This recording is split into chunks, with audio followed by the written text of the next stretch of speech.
I stood alone in the cold divorce mediation room. My soon-to-be ex-husband Marcus sat across from me looking incredibly smug. His mistress Chloe was right next to him, gently stroking his arm like she had just won a prize. To his left sat Bradley, his arrogant corporate lawyer who also happened to be his brother-in-law. Bradley sneered and tossed a printed bank statement across the heavy mahogany table. It slid to a stop right in front of me. He pointed at the bottom line and laughed out loud. $12. That is all you have to your name, Maya. You cannot even afford a public defender. The entire room seemed to vibrate with their shared amusement. What they did not know was that this $12 account was just the beginning of my trap. My name is Maya, and I am 34 years old. I spent 5 years building a life with a man who turned out to be a master manipulator. Before I tell you exactly how I destroyed his life and his arrogant lawyer's career, let me know where you are watching from in the comments below. Hit the like button and subscribe if you have ever had to sit quietly while toxic people dug their own graves. Now, let us get back to the mediation room. The air in the room was suffocating. Bradley leaned back in his expensive leather chair, adjusting his silk tie with a look of pure disgust on his pale face. He looked at me as if I was something he had scraped off the bottom of his shoe. He cleared his throat and opened his fancy leather briefcase, pulling out a stack of legal documents that he slammed onto the desk. "Let us be completely clear here, Maya," he said, his voice dripping with condescension. "You are sitting here pro se, which means you are representing yourself because you are completely broke. My client Marcus has carried the financial weight of this marriage for half a decade. While he was out climbing the corporate ladder and providing a luxurious lifestyle, you were sitting at home playing business owner with that failed freelance consulting gig of yours. It is quite frankly pathetic, and we are not going to let you drain him any further."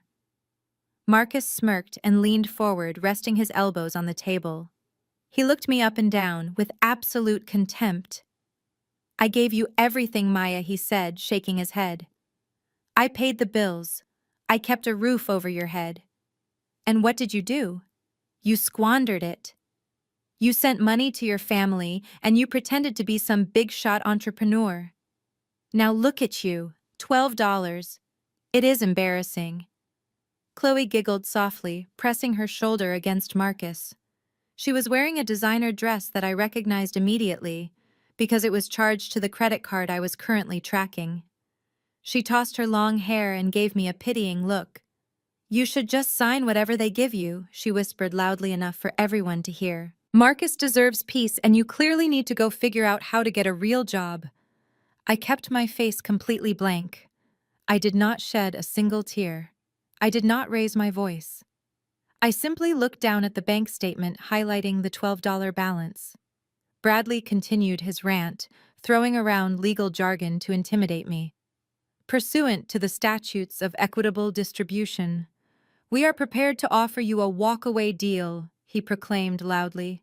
"Since you have contributed absolutely nothing of value to the marital estate, we are graciously allowing you to leave without pursuing you for spousal support. However, you will need to assume the $50,000 in marital credit card debt. Consider it a penalty for your financial negligence. It is a generous offer considering your lack of assets and your complete failure to generate any substantial income during the marriage." He pushed a pen across the table. It rolled and hit my folded hands. "Sign the papers, Maya," he demanded sharply. "Do not make this harder than it has to be. You have no leverage. You have no money. You have no legal representation. You are completely out of your league here, and if we take this to a judge, they will laugh you out of the courtroom." I slowly picked up the pen. The smooth, cool metal felt grounding against my skin. I looked at Bradley and then at Marcus. They were so confident in their victory. They were absolutely certain that they had cornered a helpless broke woman. They believed their own false narrative so deeply that they never once bothered to verify the actual facts. I smiled and started signing. I held the pen over the dotted line, but before the ink could even touch the paper, Bradley slapped his hand down on the second page.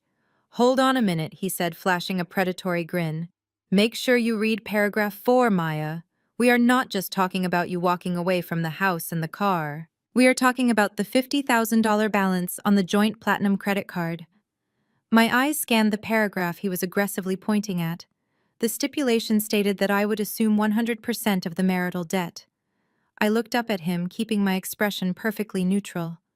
$50,000. I repeated, my voice steady. You want me to take on the entirety of the credit card debt while Marcus keeps the $400,000 equity in our home? Absolutely. Marcus cut in, leaning across the table, so his face was just inches from mine.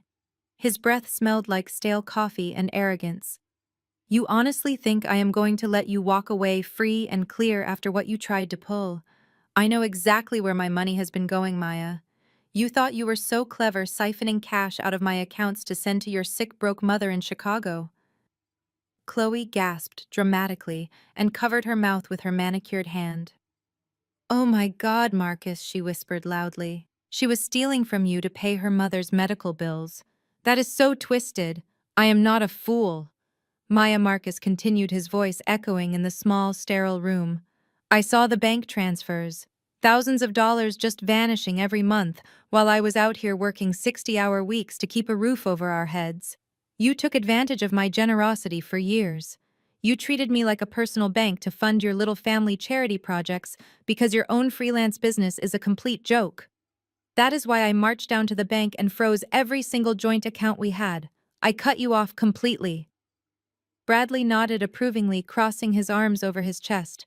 My client took the necessary steps to protect his hard-earned assets from further misappropriation, he added, using his best courtroom voice.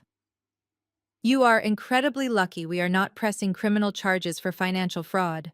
Signing over the house and taking this $50,000 debt is a gift, Maya. It is the only way you get to walk out of here without handcuffs on.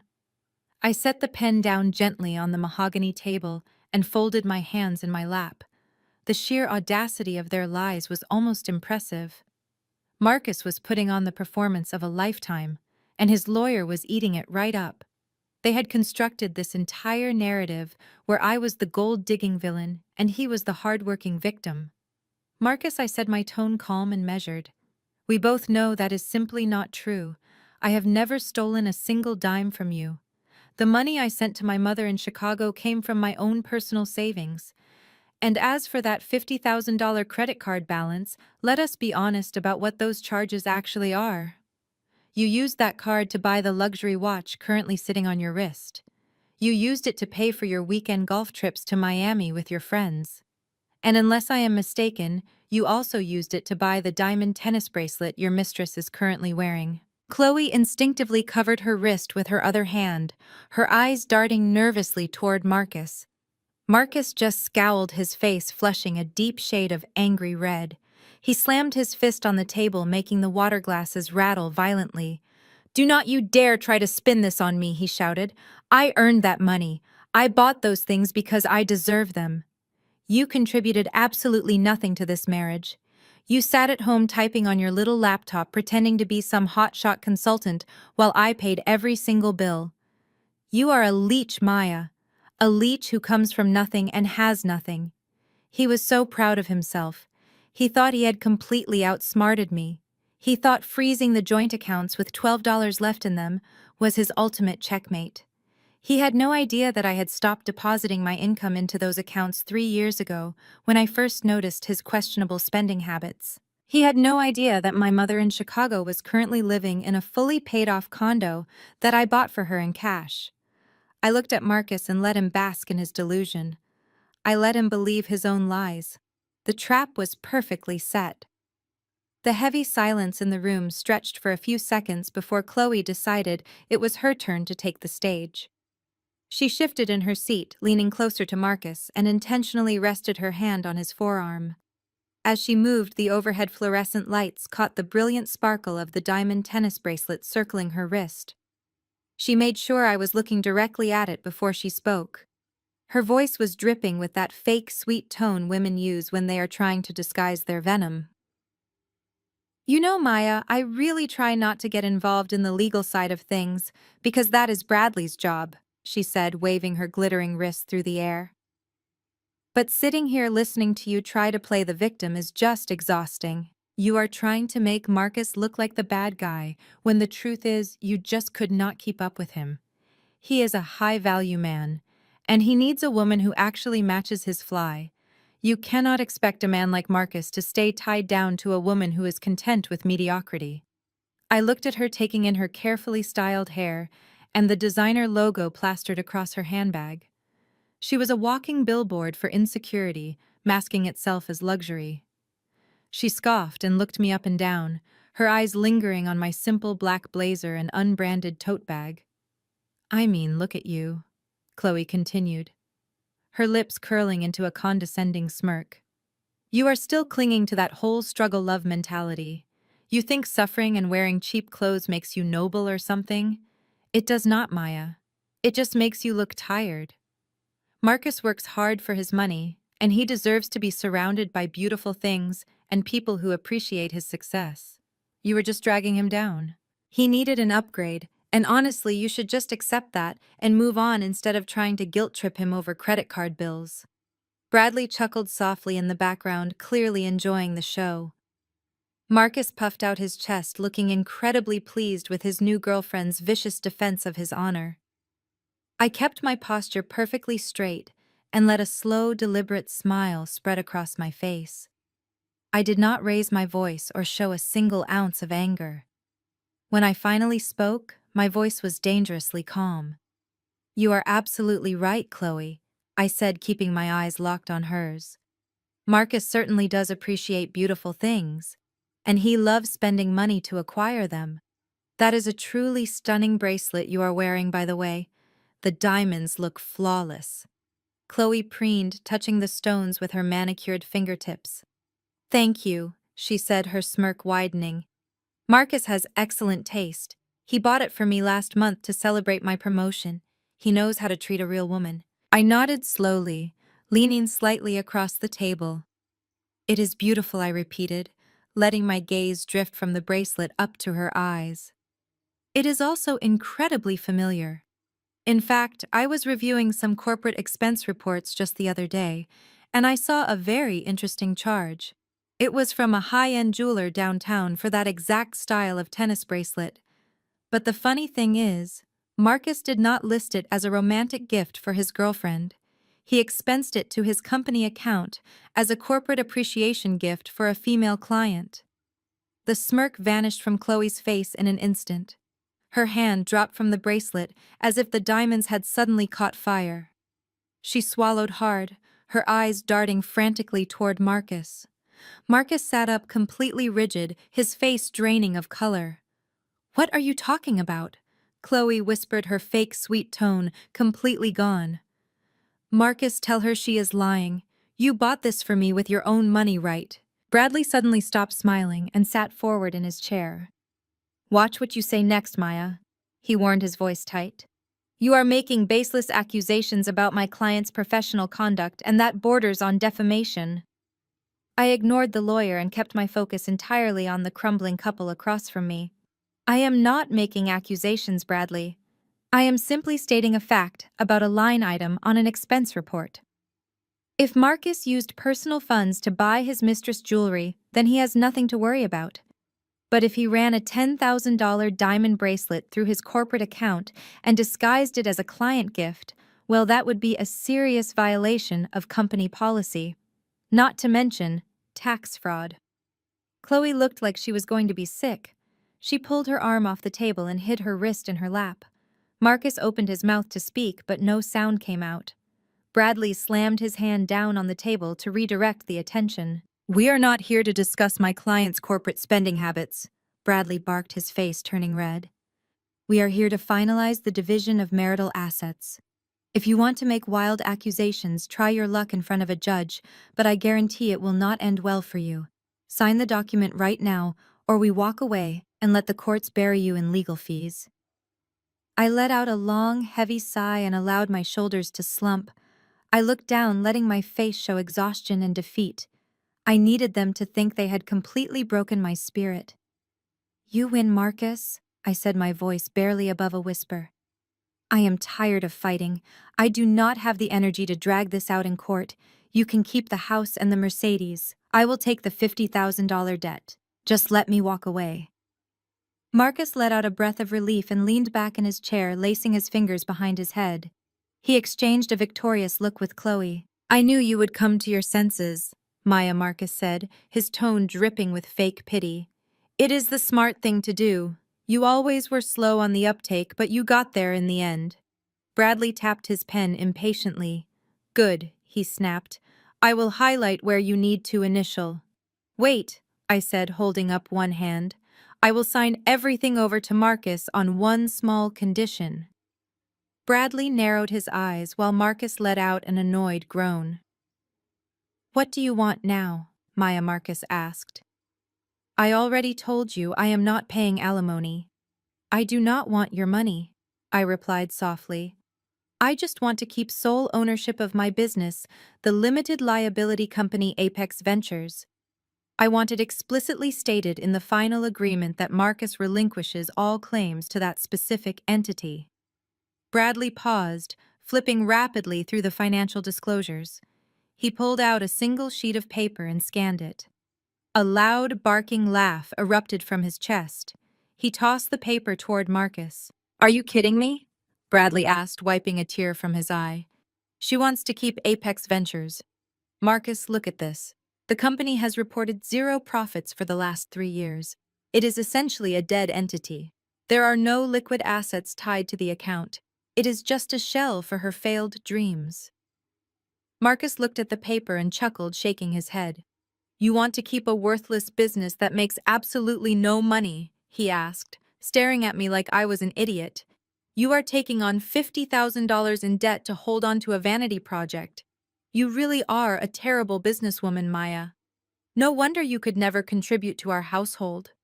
It is all I have left, I said, keeping my voice fragile.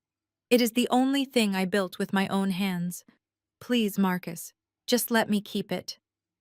Bradley leaned over and whispered loudly, Let her have it. It is worthless, and makes her feel like she won something. Sign the addendum before she realizes she is walking into a financial trap. She is taking the debt and giving you the house. Do not let her change her mind. Marcus grabbed his pen and quickly scribbled his signature on the modified agreement. He pushed the paperwork across the table with a triumphant smirk. Fine, he said. Keep your little company. I hope it keeps you warm at night when you are paying off my credit card bills.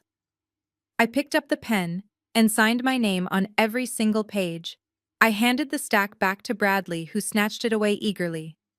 We are done here, Bradley said, dismissing me with a wave of his hand. I stood up slowly, gathering my cheap tote bag, and walked out of the mediation room without looking back. I kept my head down, playing the broken woman, all the way down the long hallway. I stepped into the empty elevator and pressed the button for the lobby. The heavy metal doors slid shut, sealing me inside. As soon as the elevator began to descend, my fragile facade melted away completely. I looked up at my reflection in the mirrored doors, and a cold, predatory smile spread across my face. They thought Apex Ventures was a worthless shell company. They had no idea they just signed away their entire future. I pulled my cell phone from my jacket pocket and typed out a quick message to my private wealth manager. The game has begun. I drove straight from the courthouse back to the house in the suburbs. The sprawling 4-bedroom property was quiet when I walked through the front door.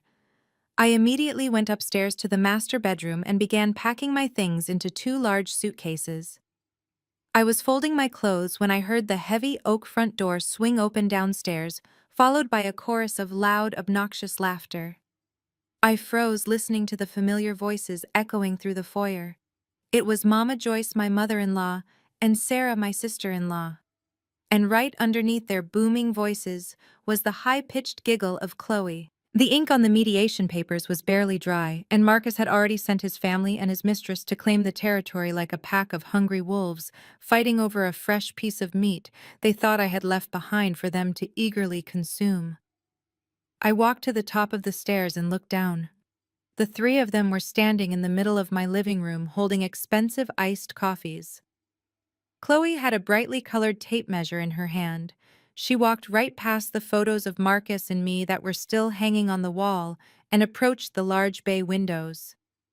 These curtains are hideous, Chloe announced, extending the tape measure across the glass. They block out the natural light, and the fabric looks incredibly cheap. We need something lighter, maybe a sheer linen, to open up the space. Mama Joyce nodded vigorously, sipping her drink. You are so right, baby, Mama Joyce said, patting Chloe's shoulder. Marcus always complained about how dark this house felt.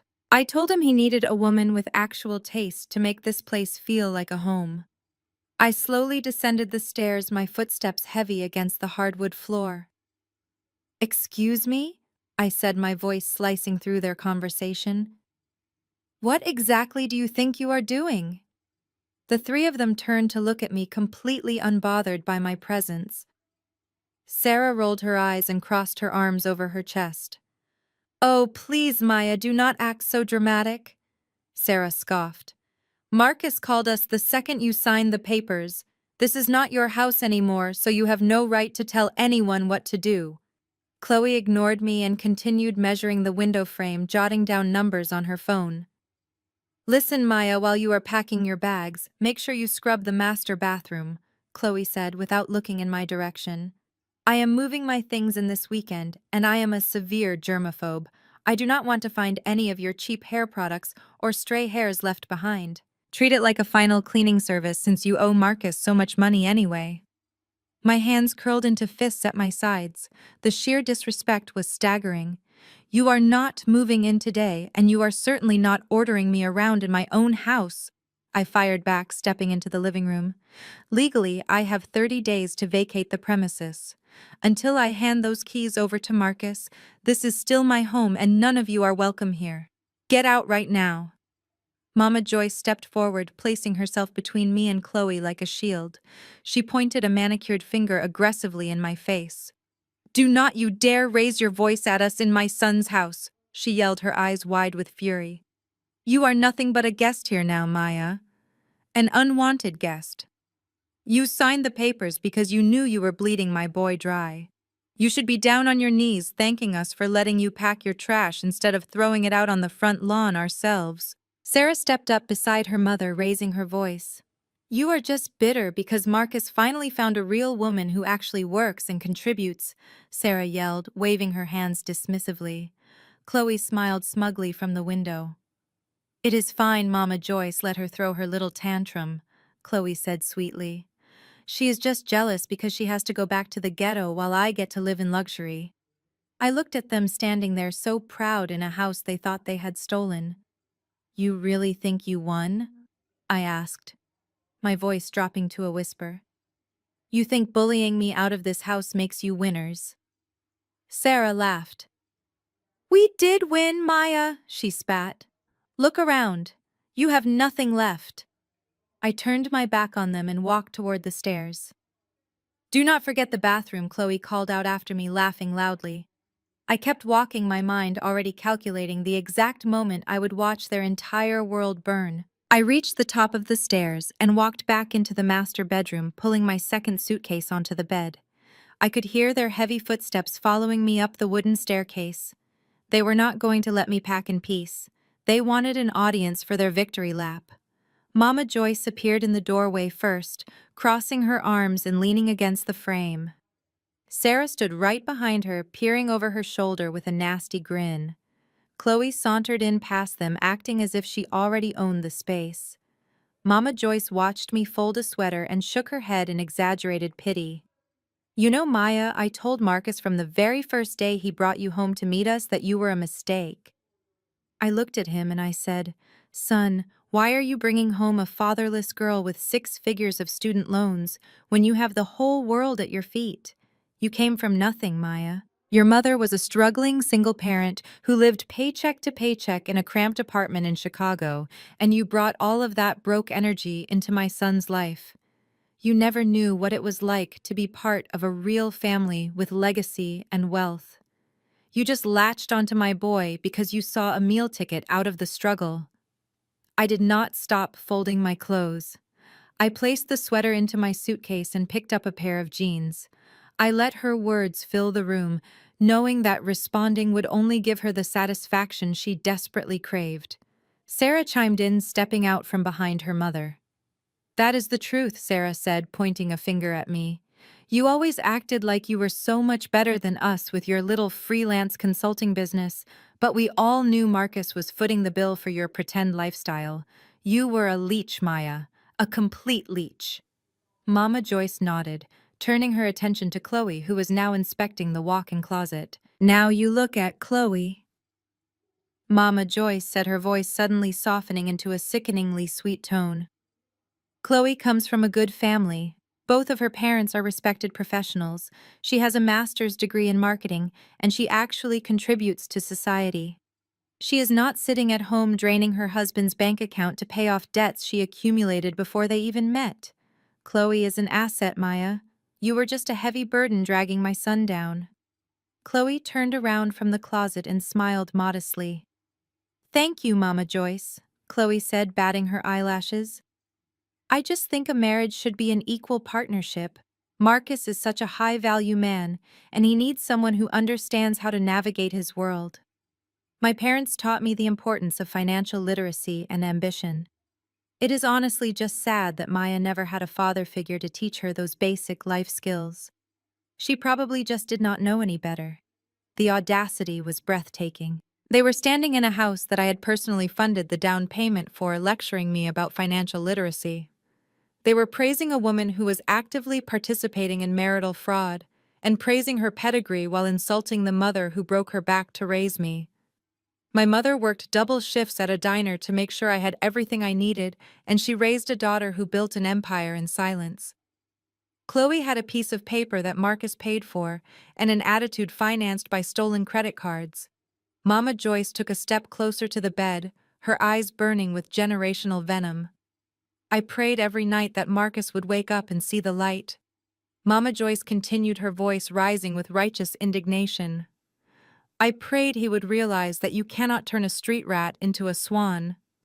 You can put designer clothes on you and move you into a nice suburban neighborhood, but you will always be that desperate little girl from Chicago trying to hustle your way to the top. You thought you could trap him. You thought if you just played the quiet, obedient wife, he would keep paying your bills forever. But my son is smart. He cut his losses before you could bankrupt him completely. Now you have to go back to the bottom where you belong. I zipped the first suitcase shut with a loud sound that instantly cut through her monologue. I looked up and met Mama Joyce directly in her eyes. I did not flinch or look away from them. I let her see the absolute coldness hiding in my stare. Keep talking, I thought to myself. Keep digging that hole much deeper. None will survive. You have a lot to say about my mother, Mama Joyce, I said, stepping away from the bed and closing the distance between us. My voice was dangerously low, forcing her to stop leaning against the doorframe and stand up straight. My mother worked 2 jobs so I would not have to rely on a man to validate my existence. She taught me how to stand on my own 2 feet. What exactly did you teach your son? Did you teach him how to lie? Or did he learn that from his father? Mama. Joyce stiffened, her eyes narrowing. Do not you dare bring my late husband into this, she warned, her voice shaking with sudden fury. He was a great man. He was a pillar of the community. A pillar of the community, I repeated, letting out a sharp, humorless laugh. Is that what we are calling it now? Because the way I remember it, he spent 20 years of your marriage funding a completely separate household across town. He had a whole other family, Mama Joyce. And you knew about it. You sat in the front pew at church every Sunday wearing your big hats and your fake smiles, pretending everything was perfect, while he humiliated you in front of the entire neighborhood. You stayed with a man who treated you like an option because you were too terrified of losing your comfortable lifestyle to demand basic respect. Shut your mouth, Maya, Sarah screamed, stepping forward as if she was going to hit me. You do not know anything about our family. I know everything. I fired back, glaring at Sarah until she backed down. I know that your mother is standing in my bedroom right now, projecting decades of her own unhealed trauma onto me. You hate me, Mama Joyce, because I am not doing what you did. I am not turning a blind eye to your son's infidelity. I am not shrinking myself to protect his fragile ego. You look at me, and you see the courage you never had. You praise Chloe because she is just like you. A woman willing to accept the absolute bare minimum from a man, as long as it comes with a platinum credit card and a nice suburban house. Mama Joyce let out a high-pitched shriek of absolute outrage. Her hands flew to her chest, and her face turned an alarming shade of purple. "You ungrateful little wretch!" she screamed, spit flying from her lips. "How dare you speak to me that way in my son's house? I am going to make sure you have nothing. I am going to see you on the streets." Before I could deliver the final blow, a heavy clanking sound echoed from the hallway downstairs. Heavy boots thumped on the wooden steps. A moment later, a man in a blue work shirt carrying a heavy metal toolbox appeared in the doorway right behind Chloe. "Right this way, Jim," Chloe said brightly, pointing past Mama Joyce and Sarah. "I need the locks on this bedroom door completely replaced. And after you finish up here, we will go downstairs and do the front and back doors. I want high-security deadbolts on everything. I cannot have unauthorized people sneaking back in to steal my things." The locksmith looked past the three women and locked eyes with me, standing next to my half-packed suitcases. He shifted his weight uncomfortably, clearly realizing he had just walked into the middle of a massive domestic dispute. "Excuse me, Mom," he said, looking at Chloe. "Is this property vacant? Because my company policy is pretty strict about changing locks during an active eviction or dispute." Chloe waved her hand dismissively, her diamond bracelet catching the light again. "Ignore her, Jim. She is just the ex-wife grabbing the last of her trash. My boyfriend owns this house, and he is paying you double your emergency weekend rate to get this done right now." I stepped forward, pushing past Sarah and Mama Joyce, who were still seething. "Jim," I said, addressing the man directly and keeping my tone completely professional. "My name is Maya, and I am legally a resident of this property. The divorce agreement was signed less than an hour ago, and I have 30 days to vacate. If you change these locks while my belongings are inside, you will be participating in an illegal lockout. I will immediately call the police, and I will name your company in the civil lawsuit I am preparing now." The locksmith's eyes widened in fear. He immediately set his toolbox down and took a step backward. "Whoa, lady," he said, holding up both his hands. "I do not want any trouble. I am just here to do a simple job." The locksmith picked up his heavy metal toolbox and backed out of the bedroom. "I am not getting involved in a legal dispute over a marital property," he said, shaking his head. "You people need to figure this out with the courts before you call me again." Chloe shrieked and stomped her foot, demanding he stay, but the man was already hurrying down the stairs. Mama Joyce crossed her arms and glared at me. "You think you are so smart, Maya," she sneered. "You think you can just delay the inevitable, but you are completely out of options." Just as the front door slammed shut behind the fleeing locksmith, heavy footsteps echoed through the foyer. A familiar, arrogant voice carried up the staircase. "What is going on up here, and why did I just see a contractor running to his van?" Bradley appeared in the doorway, looking out of breath, but entirely too pleased with himself. He had rushed over straight from the courthouse, still wearing his expensive tailored suit. He stepped into the room and immediately positioned himself in front of Mama Joyce and Chloe, puffing out his chest like a brave knight defending his kingdom. Bradley surveyed the room and locked his eyes on my half-packed suitcases. He let out a loud, dramatic sigh and pinched the bridge of his nose. "Maya, we literally just left the mediation room," he said, using that incredibly condescending tone he reserved specifically for me. "My client was generous enough to let you gather your cheap belongings, but you are clearly abusing his kindness. You are causing a disturbance and harassing his family. I am going to have to ask you to close your bags and leave the premises immediately before things get very ugly for you today." I did not stop what I was doing at all. I grabbed the last stack of clothes from the dresser and placed them neatly into the suitcase. "I am not going anywhere until my bags are packed and my arranged transportation arrives," I replied calmly. "And as I just explained to the locksmith, I have 30 days to vacate this property under state law." Bradley took a sudden, aggressive step forward. He invaded my personal space, standing so close I could smell his strong cologne. He looked down his nose at me, trying to use his height for physical intimidation. "You do not get to cite state law to me, you arrogant little woman," Bradley hissed, his face turning red with anger. "I am an attorney. I know exactly what the law says, and I know how to use it against people like you. The agreement you signed transferred full ownership of this property to Marcus, effective immediately. By remaining here against the wishes of the rightful owner and his designated guests, you are committing criminal trespass. I will call the police right now and have you dragged out of here in handcuffs if you do not leave immediately today." Chloe smiled triumphantly and leaned against the doorframe. "Do it, Bradley," she cheered. "Call the cops and let them holler away. It will be hilarious." Mama Joyce nodded in agreement, folding her arms tightly across her chest. "Show her what happens when she disrespects my family, Bradley. She needs to learn her place." Bradley pulled his brand new cell phone from his suit pocket and held it up, waving it in my face. "This is your final warning, Maya," he threatened. "Leave right now or I am dialing emergency services and reporting a hostile intruder inside the house today." I looked at the phone and then looked directly into his angry eyes. I did not flinch at all. I did not step back. I simply reached down, grabbed the heavy zipper of my suitcase, and pulled it shut with a loud, sharp sound that echoed in the tense room. I stood up straight and faced him squarely. "Go ahead and call them, Bradley," I said, my voice completely steady. "Call the police. But while they are on their way, you might want to call whichever cereal company gave you your law degree inside one of their cardboard cereal boxes, because any real lawyer would know that a signed mediation agreement is not a finalized court order until a judge actually signs it. Even if it was finalized, state eviction laws require a formal 30-day written notice before anyone can be legally removed from a primary residence.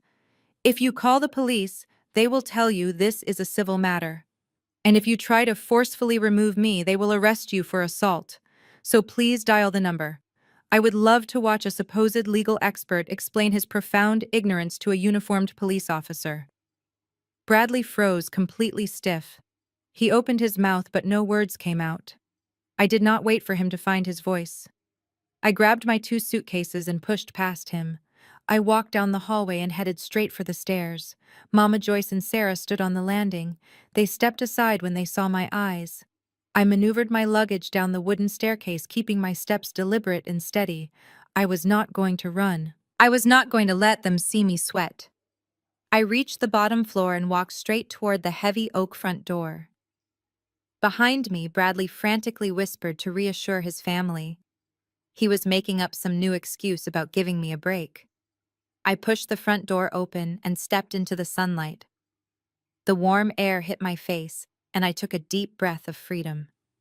A beat-up silver sedan pulled into the driveway. It was the Uber I had requested right after leaving the courthouse. The car had a dented door and peeling paint. It was exactly the kind of car my arrogant in-laws would despise. Right on cue, the front door swung open again. Marcus had apparently arrived while I was upstairs packing. He stepped out onto the wide front porch, surrounded by his mother, his sister, his lawyer, and his mistress. They stood together like a royal family surveying their kingdom. Marcus pointed at the dented silver car and let out a loud, booming laugh. "Is that your royal carriage, Maya?" he shouted, his voice echoing down the quiet suburban street.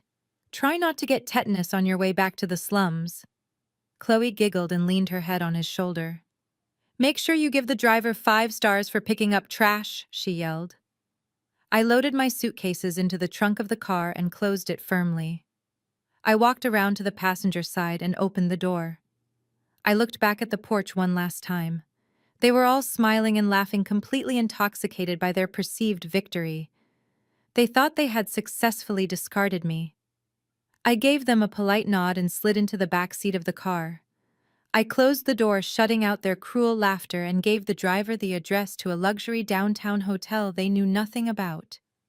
As the car pulled away from the curb, I reached into my bag and pulled out my cell phone.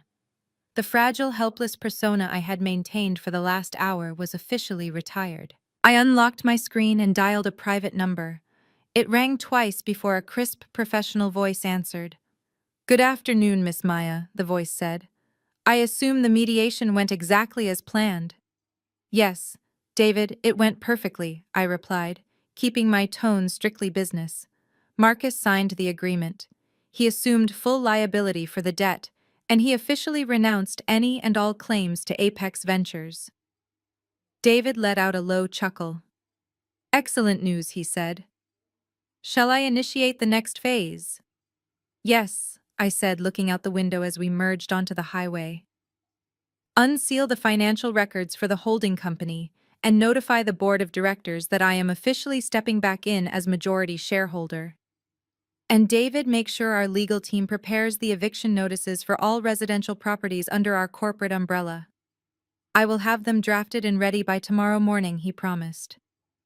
I ended the call and opened a secure browser window on my phone. I navigated directly to the official website for the Internal Revenue Service. I clicked on the portal for reporting suspected tax fraud and corporate embezzlement. The form asked for specific details regarding the alleged financial misconduct. I began typing with rapid precision. I detailed how Marcus was using his corporate expense account to purchase luxury items, including a $10,000 diamond tennis bracelet.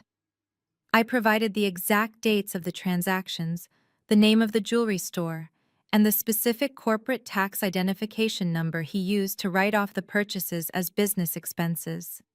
I also included details about his secret transfers to a fraudulent trust account. I reviewed the information one last time, making sure every single detail was perfectly accurate and legally actionable. They wanted to play a game of financial ruin, and I was more than happy to oblige. I hit the submit button and watched the confirmation screen load completely on my device. A small confirmation number appeared, verifying that the anonymous tip had been successfully received by the federal agency. I locked my phone and leaned back against the headrest. The family was probably still celebrating on that front porch, completely oblivious to the storm gathering right above their heads. The first domino was pushed. 2 weeks passed in the blink of an eye. The first Saturday of June arrived, bringing the sweltering summer heat and the perfect excuse for a massive family celebration. Marcus hosted a huge Juneteenth cookout at the house he stole from me. He paraded his victory in front of the entire extended family. From my luxury suite downtown, I received live updates about the party through a neighborhood group chat that Sarah foolishly forgot to remove me from. The neighbors complained about the loud classic rhythm and blues music shaking the windows of the houses. In the sprawling backyard of my former home, the scene was a picture of stolen bliss. The patio was decorated with expensive string lights and fresh floral arrangements that Chloe charged to Marcus. Extended family members from all over the state had gathered. Uncles were sitting around a foldable table, slamming down dominoes and arguing loudly over a game of spades. Aunts were relaxing in expensive wicker patio furniture, holding plastic cups filled with dark liquor and sweet tea. Right in the center of the yard, standing over my custom-built stainless steel grill, was Bradley. Bradley was wearing a ridiculous floral apron over his expensive polo shirt, flipping cuts of meat while holding court.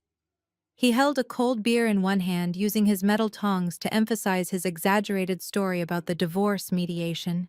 "You should have seen her face," Bradley boasted loudly, his voice carrying over the music. I slid that bank statement right across the table. $12. That is all the arrogant little freelancer had to her name.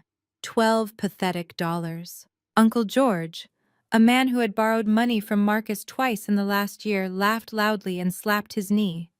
"You are kidding me," George said. "She always walked around here acting like she owned the world with her little laptop and her quiet attitude.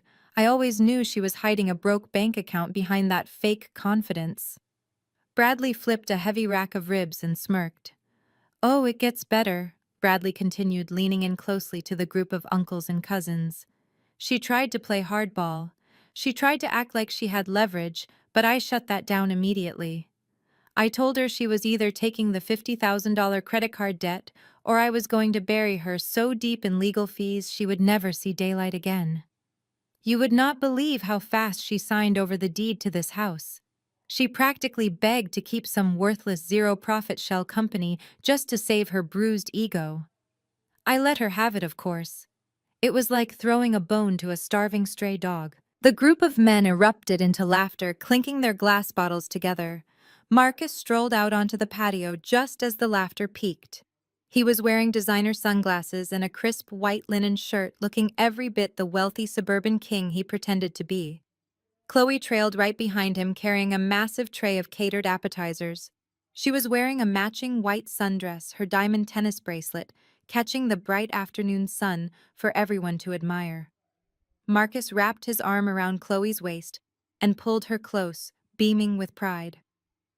"All right, everyone, listen up," Marcus shouted over the music, waving his hand to get the attention of the sprawling crowd. The music volume dipped slightly as Mama Joyce stood up from her VIP seat in the shade, clapping her hands together enthusiastically. "I want to make a toast," Marcus announced, holding up his crystal glass. "First of all, thank you all for coming to my home to celebrate. It has been a rough few months dealing with dead weight, but as you can see, I have finally upgraded my life."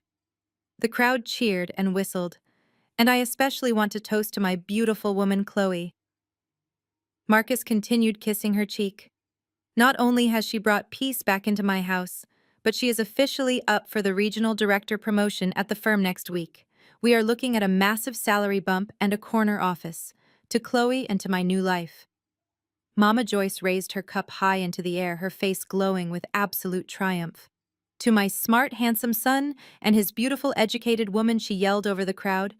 "Good riddance to the past and hello to the future."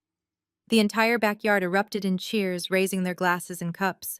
They drank to their perceived success, and they drank to my supposed ruin. They were completely unaware that every expensive piece of meat they were eating, every drop of premium liquor they were drinking, and the very ground they stood on was about to be ripped away. The celebration continued at full volume for another hour before the first real problem emerged. Uncle George walked to the makeshift outdoor bar and picked up an empty bottle of premium scotch, turning it upside down. Not a single drop was left. The coolers were entirely empty of champagne and the expensive tequila was gone. Marcus, wanting to maintain his flawless image as the ultimate provider, immediately waved his hand dismissively. He pulled out his smartphone and loudly announced that he was having a special emergency restock delivered from an exclusive liquor boutique. He promised everyone vintage champagne. 30 minutes later, a black delivery van pulled into the circular driveway. Marcus smiled and strutted toward the front of the house. Chloe immediately grabbed his arm, following closely beside him, making sure everyone on the patio was watching. She wanted the entire family to see how much money her man would spend on a whim to keep her party going. The delivery driver opened the back doors and began unloading heavy wooden crates filled with top-tier bottles. He stacked them neatly on the front porch and pulled out a digital payment tablet. "The total comes to exactly $2,850, sir," the driver said, holding out the device. Marcus did not even blink. He reached into his designer wallet and pulled out his heavy corporate black card. He flipped it between his fingers so the sunlight could catch the metallic edge before handing it over.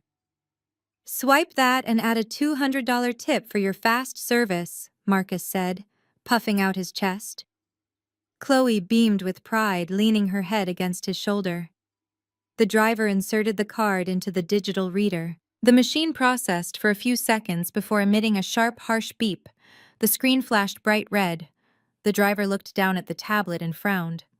"I am sorry, sir, but this card has been declined," he said politely. Marcus let out a short, annoyed sigh and shook his head. "It is probably just a standard fraud alert," he said, waving his hand. "The bank sees a large weekend purchase, and they freeze it for my protection. Just run the card one more time." The driver nodded and inserted the metal card again. The machine processed, and then beeped sharply a second time. Another bright red screen. "It is completely declined, sir." The driver repeated, his tone growing a bit impatient. "I cannot release these crates without a successful authorization." Chloe immediately dropped her hand from Marcus and stepped back. Her smile completely vanished. She looked over her shoulder at the patio where several aunts and uncles were now openly staring at them from the side gate. "Marcus, what is going on?"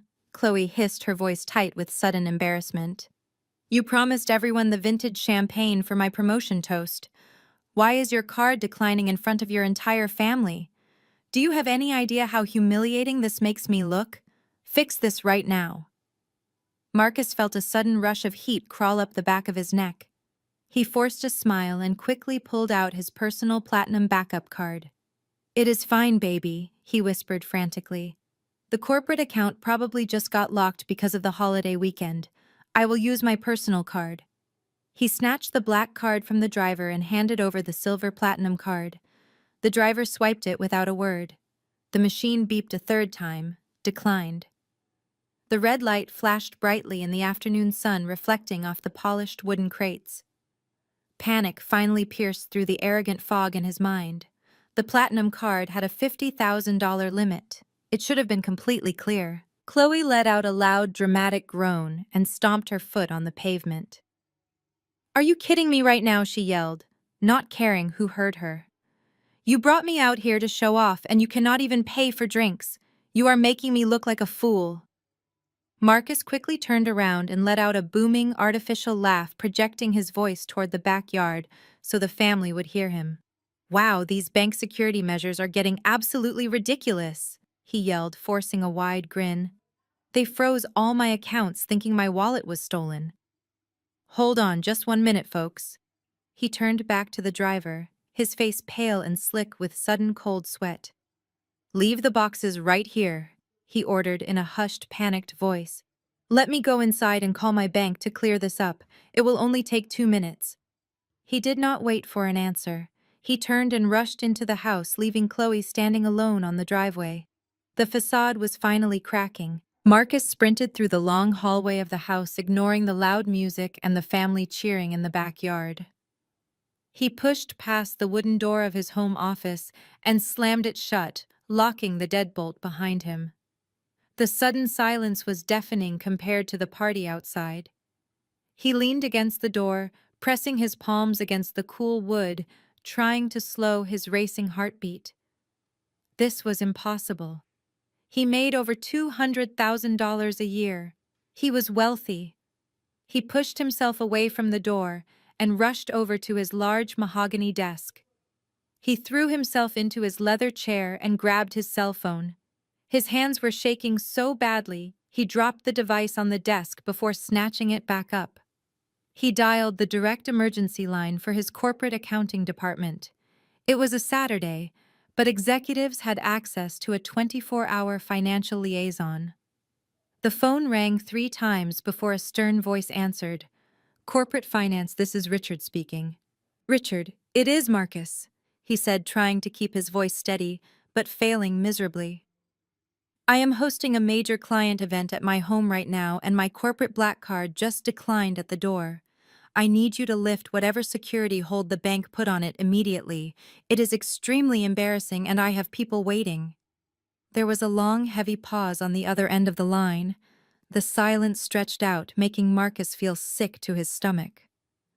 "Marcus, I cannot do that," Richard finally said, his tone completely devoid of its usual friendly warmth.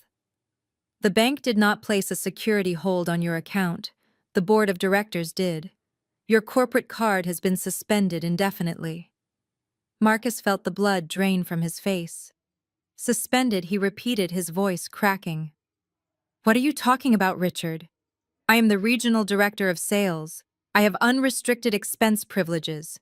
You cannot just suspend my account on a holiday weekend without notifying me." "I am just following orders," Richard replied coldly. First thing yesterday morning, the parent company initiated a massive surprise forensic audit across all branch offices. A team of external auditors arrived with a court order and seized every single financial record from the past 3 years. They are scrutinizing every expense report, every client gift, and every vendor invoice. Until the audit is completely finished, all executive discretionary accounts are frozen by direct order of the majority shareholder. The words hit Marcus like a physical punch to the chest. A forensic audit. They were going through the expense reports. His mind instantly flashed to the $10,000 diamond tennis bracelet he had bought for Chloe. He had coded it in the system as a luxury appreciation gift for a top-tier female client in Seattle. If the auditors actually called that client to verify the gift, his entire career would be over. He would be fired for gross embezzlement. "Richard, you have to help me," Marcus pleaded, gripping the edge of the desk. You know how these expense accounts work. We all bend the rules sometimes to get things done. Is there any way you can unlock it just for today? I will pay back whatever the auditors flag next week. I just need liquidity right now. I cannot help you, Marcus, Richard said, his voice dropping to a harsh whisper. They already flagged several of your transactions. They have red flagged the jewelry, the Miami hotel rooms, and a series of strange cash withdrawals. I would suggest you find a very good defense lawyer because Human Resources is preparing to call you in on Monday morning. The line went completely dead. Marcus sat frozen, staring at the blank screen of his phone. He dropped the device and frantically opened his laptop, logging into his personal banking portal. He stared at the screen in pure horror. The joint accounts he had frozen still only had $12 in them. His personal checking account was completely empty because he had transferred all his cash into the fake trust fund during the divorce mediation. His platinum credit card was maxed out at exactly $50,000. He was broke. He pulled open his desk drawer, grabbing a stack of mail. He ripped open the envelopes with trembling fingers. The first was the mortgage statement demanding a massive payment by the first of the month. The second was an invoice from Bradley's law firm. Bradley bragged about offering free legal help, but the invoice demanded $15,000 in hidden fees. Marcus had no way to pay the mortgage. He had no way to pay his brother-in-law. And Chloe was standing outside waiting for expensive champagne he could no longer afford. While Marcus was trapped inside his office, suffocating under the weight of his collapsing financial reality, Chloe was left standing alone on the sunlit driveway. She stared at the delivery driver and the stack of wooden crates, her face burning with humiliation. The aunts and uncles leaning against the side gate were whispering and pointing. Chloe knew she had to regain control of the narrative before the family started questioning Marcus and his wealth. She pasted a bright fake smile on her face and waved dismissively at the driver, telling him they would sort out the banking error shortly. She turned on her heel and strutted back toward the backyard, grabbing a plastic cup of cheap fruit punch from a cooler, since the premium liquor was completely gone. Just as she prepared to make an excuse to the crowd, a sleek black town car pulled smoothly up to the wrought iron security gate at the front of the property. The heavy engine purred quietly before shutting off. The tinted back window rolled down and the passenger door opened. Maya stepped out onto the pristine pavement. She was holding a thick manila envelope and wore a neutral expression. She did not look like a defeated woman who had just been evicted 2 weeks prior. She was wearing a simple tailored beige linen trouser and a matching silk blouse. There were no flashy logos or oversized jewelry to catch the eye. Chloe spotted Maya from the patio, and her eyes lit up with malicious glee. This was the perfect distraction. Chloe could humiliate the broke ex-wife and remind everyone who the new queen of the castle was. Chloe marched down the long paved driveway, her heels clicking loudly against the concrete.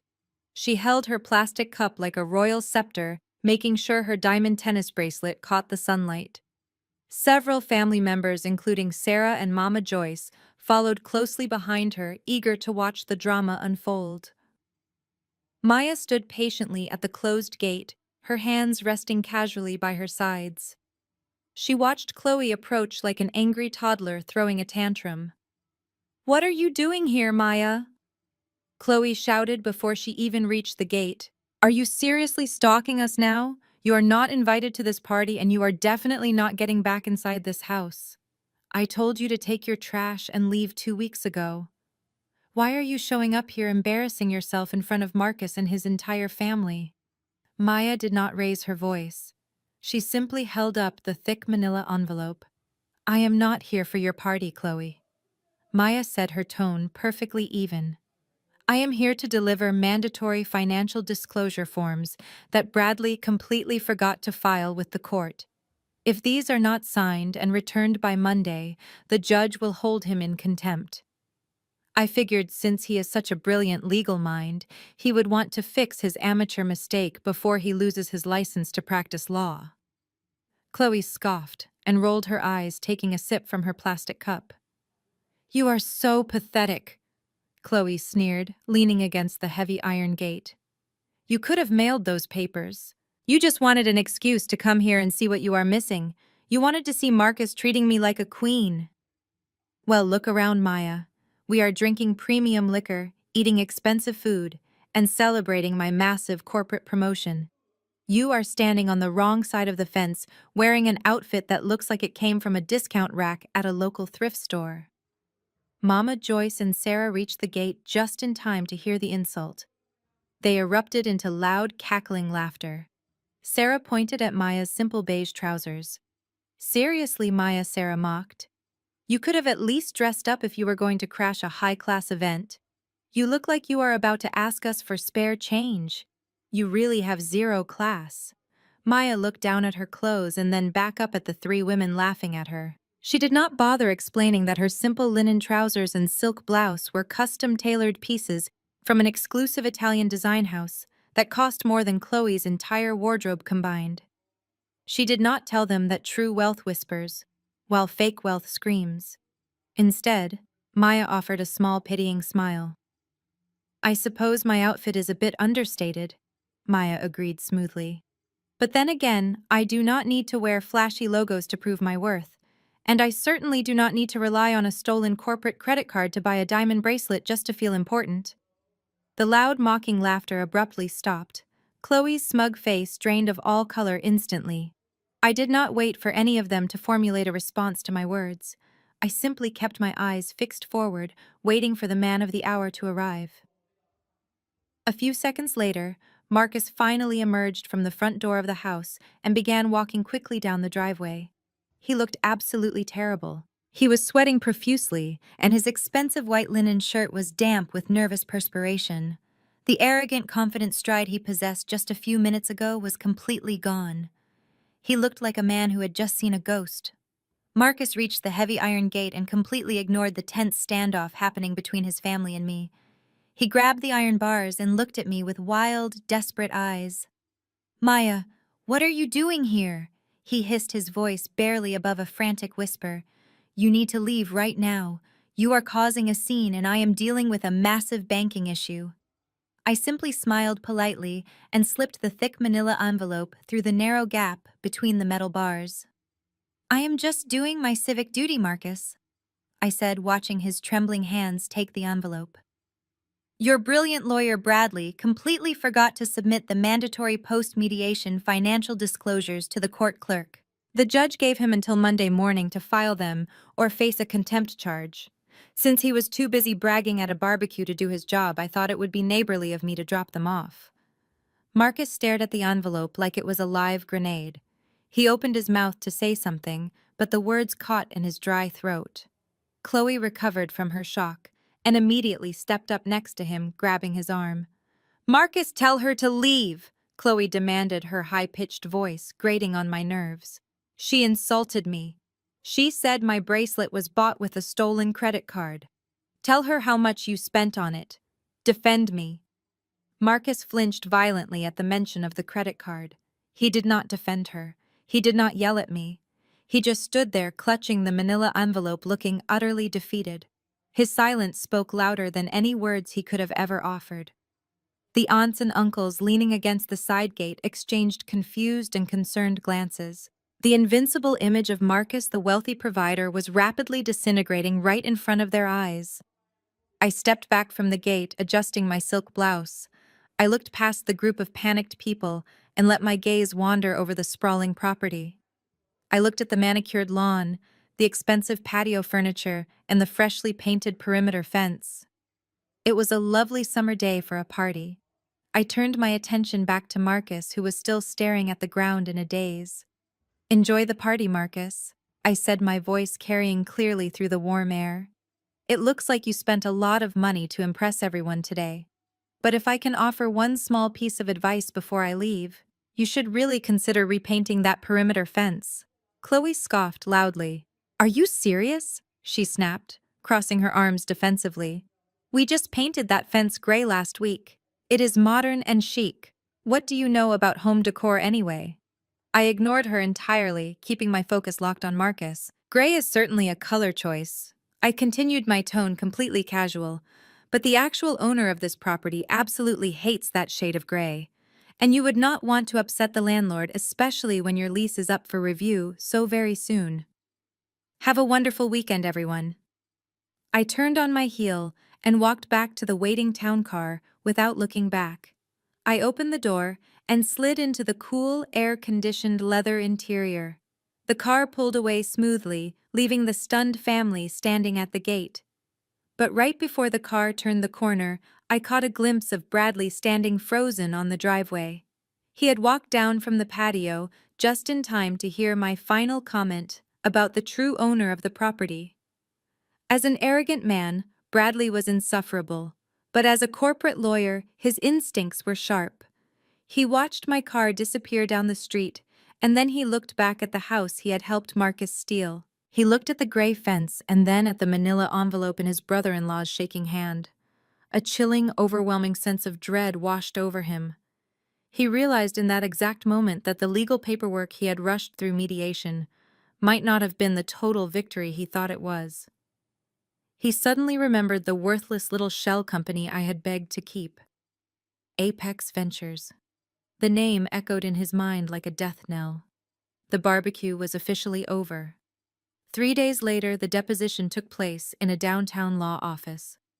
The sprawling conference room was a monument to corporate intimidation. It featured a massive polished mahogany table, floor-to-ceiling glass windows overlooking the city skyline, and expensive leather chairs, designed to make whoever sat in them feel incredibly important. Bradley chose this specific room at his firm to mentally break me. He wanted me to walk in alone and feel completely overwhelmed by the sheer wealth and power radiating from the walls. Marcus sat on one side of the long table, furiously bouncing his leg up and down. His financial world was secretly collapsing, but he was trying his hardest to maintain a facade of absolute control. The corporate audit was still ongoing, and his bank accounts remained entirely frozen. He spent the weekend dodging phone calls from the mortgage lender and ignoring Chloe's endless complaints about her ruined party. He looked over at his brother-in-law. Bradley casually leaned back in his expensive leather chair, sipping a glass of sparkling water and reviewing a thick stack of legal documents. "Are you absolutely sure about this?" Marcus asked, his voice tight with anxiety. What if she actually found a way to hire a real lawyer? What if she uses that financial disclosure form to drag this out for months? "I do not have the time or the liquidity to fight a prolonged legal battle right now, Bradley. You know the auditors are breathing down my neck, and Chloe is threatening to leave if I cannot fix my accounts." Bradley laughed, a loud booming sound that echoed in the large, empty room. He set his water glass down and shook his head. "Marcus, you really need to relax," he said, waving his hand dismissively. "She is completely bluffing. That little comment she made at the gate about the fence was just a desperate attempt to get under your skin because she is broke and homeless. She dropped off those disclosure forms herself because she could not even afford a simple courier service. Do you honestly think a woman with $12 in her bank account is going to walk through those doors with high-powered legal representation? She is probably going to show up wearing those same cheap thrift store clothes, begging us to let her keep that worthless little shell company." A young female court reporter sat at the far end of the table, quietly setting up her stenotype machine. She kept her eyes glued to her equipment, pretending not to hear the two men openly mocking the opposing party. "We are going to make her cry today," Bradley continued, leaning forward and resting his elbows on the polished wood. "I am going to depose her so aggressively she will deeply regret ever showing up to my office. I am going to ask her detailed, humiliating questions about her failed freelance business and her complete lack of financial contribution to your marriage. By the time I am finished with her, she will be begging to sign the final divorce decree just so she can escape this room. We are going to completely crush her spirit, Marcus. You just sit back and let me do all the talking." Marcus let out a long breath and forced a stiff smile. "You are right," he said, running a sweaty hand through his hair. "She is nothing. She has always been nothing. I just want this nightmare over with so I can move on with my life and get my corporate accounts unfrozen. Once this divorce is finalized, the auditors will see that my personal finances are completely separate from whatever mess she created." Bradley checked the heavy gold watch on his wrist. She is exactly 5 minutes late, he noted with an annoyed sigh. Typical unprofessional behavior. I am going to make sure the judge hears about her complete lack of respect for the legal process. This is exactly why she failed in business. She has no concept of time or responsibility. Right as the arrogant words left his mouth, the heavy frosted glass door of the conference room swung open. Marcus and Bradley both looked up, expecting to see me timidly shuffling into the room, clutching my cheap canvas tote bag. They expected to see a broken, defeated woman who was completely ready to surrender to all their ridiculous demands without putting up any fight. I stepped through the doorway, but I did not look defeated. I was wearing a sharp, tailored charcoal gray suit that radiated authority. I carried a sleek leather briefcase, and my posture was perfectly straight. My face was completely devoid of emotion. But the real shock was not my appearance. It was the fact that I was not walking into that room alone. Walking beside me was a tall, distinguished man with silver hair and piercing blue eyes. He wore a custom-tailored navy pinstripe suit that projected absolute power. He carried a thick leather portfolio under his left arm and walked with the confidence of a man who owned every room he entered. This was Jonathan Sterling, the senior managing partner at one of the most ruthless corporate litigation firms in the country. He was a legal shark who specialized in destroying fraudulent executives. He was the man who taught advanced corporate law at the university Bradley attended. Jonathan was Bradley's former mentor, and the man Bradley desperately tried and failed to impress years ago. The moment Jonathan crossed the threshold, the temperature in the room seemed to drop 10 degrees.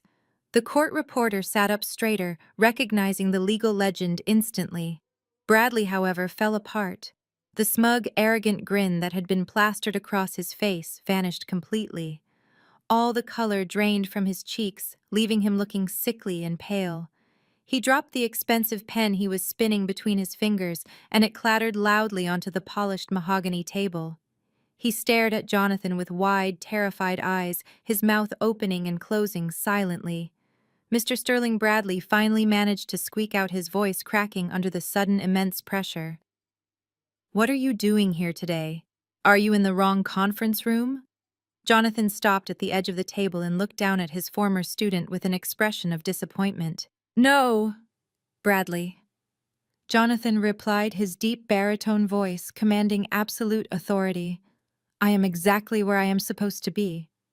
I am here representing my client Maya in this deposition regarding the division of marital assets and the blatant financial fraud committed by your client. I must say, Bradley, when I saw your name on the opposing counsel list, I was concerned. I remember you struggling to comprehend basic fiduciary duty in my classroom, and it appears your grasp of the law has not improved since graduation." Bradley visibly shrank in his expensive leather chair. He swallowed hard, pulling at the collar of his shirt as if it had suddenly become too tight. Marcus, however, was completely oblivious to the massive power shift that had just occurred. He looked back and forth between Bradley and Jonathan, his face twisting with confusion and rising anger. "Wait a minute," Marcus interrupted, slamming his hand on the table. "What is going on here, Bradley? Who is this guy, and why is he talking to you like that?" Marcus turned his furious gaze toward me. "And you, Maya, what kind of game are you playing? This guy is obviously a high-priced suit. I know men like him charge upwards of $1,000 an hour just to answer a simple email. How exactly are you affording him? Did you take out another credit card in my name? Are you committing fraud to pay for a lawyer you cannot afford?" I calmly pulled out one of the heavy leather chairs opposite Marcus and sat down. I placed my sleek briefcase on the table and folded my hands neatly in front of me. I let a slow, confident smile spread across my face. I looked directly into his panicked eyes. "I assure you, Marcus," I said, my voice steady, "I am paying Mr. Sterling entirely out of my personal funds. I have not touched a single dime of your money. In fact, as we are about to discover, you do not have any money left." Marcus sneered, leaning aggressively across the table. "You are lying," he shouted, his face turning red. "You have $12 to your name. You are a broke freelancer who begs for handouts. You are trying to intimidate me, but it is not going to work. Bradley, tell him to sit down. Tell this lawyer that we hold all the leverage and we are not renegotiating. Bradley did not move. He did not speak. He sat there trembling, staring at the thick leather portfolio Jonathan had placed onto the center of the table. Jonathan unbuttoned his suit jacket and took the seat beside me. He opened the heavy portfolio, revealing hundreds of pages of highlighted financial documents, bank statements, and forensic accounting reports.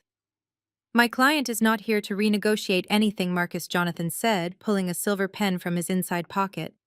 My client is here to expose that you have committed egregious marital fraud, perjury, and illegal dissipation of assets.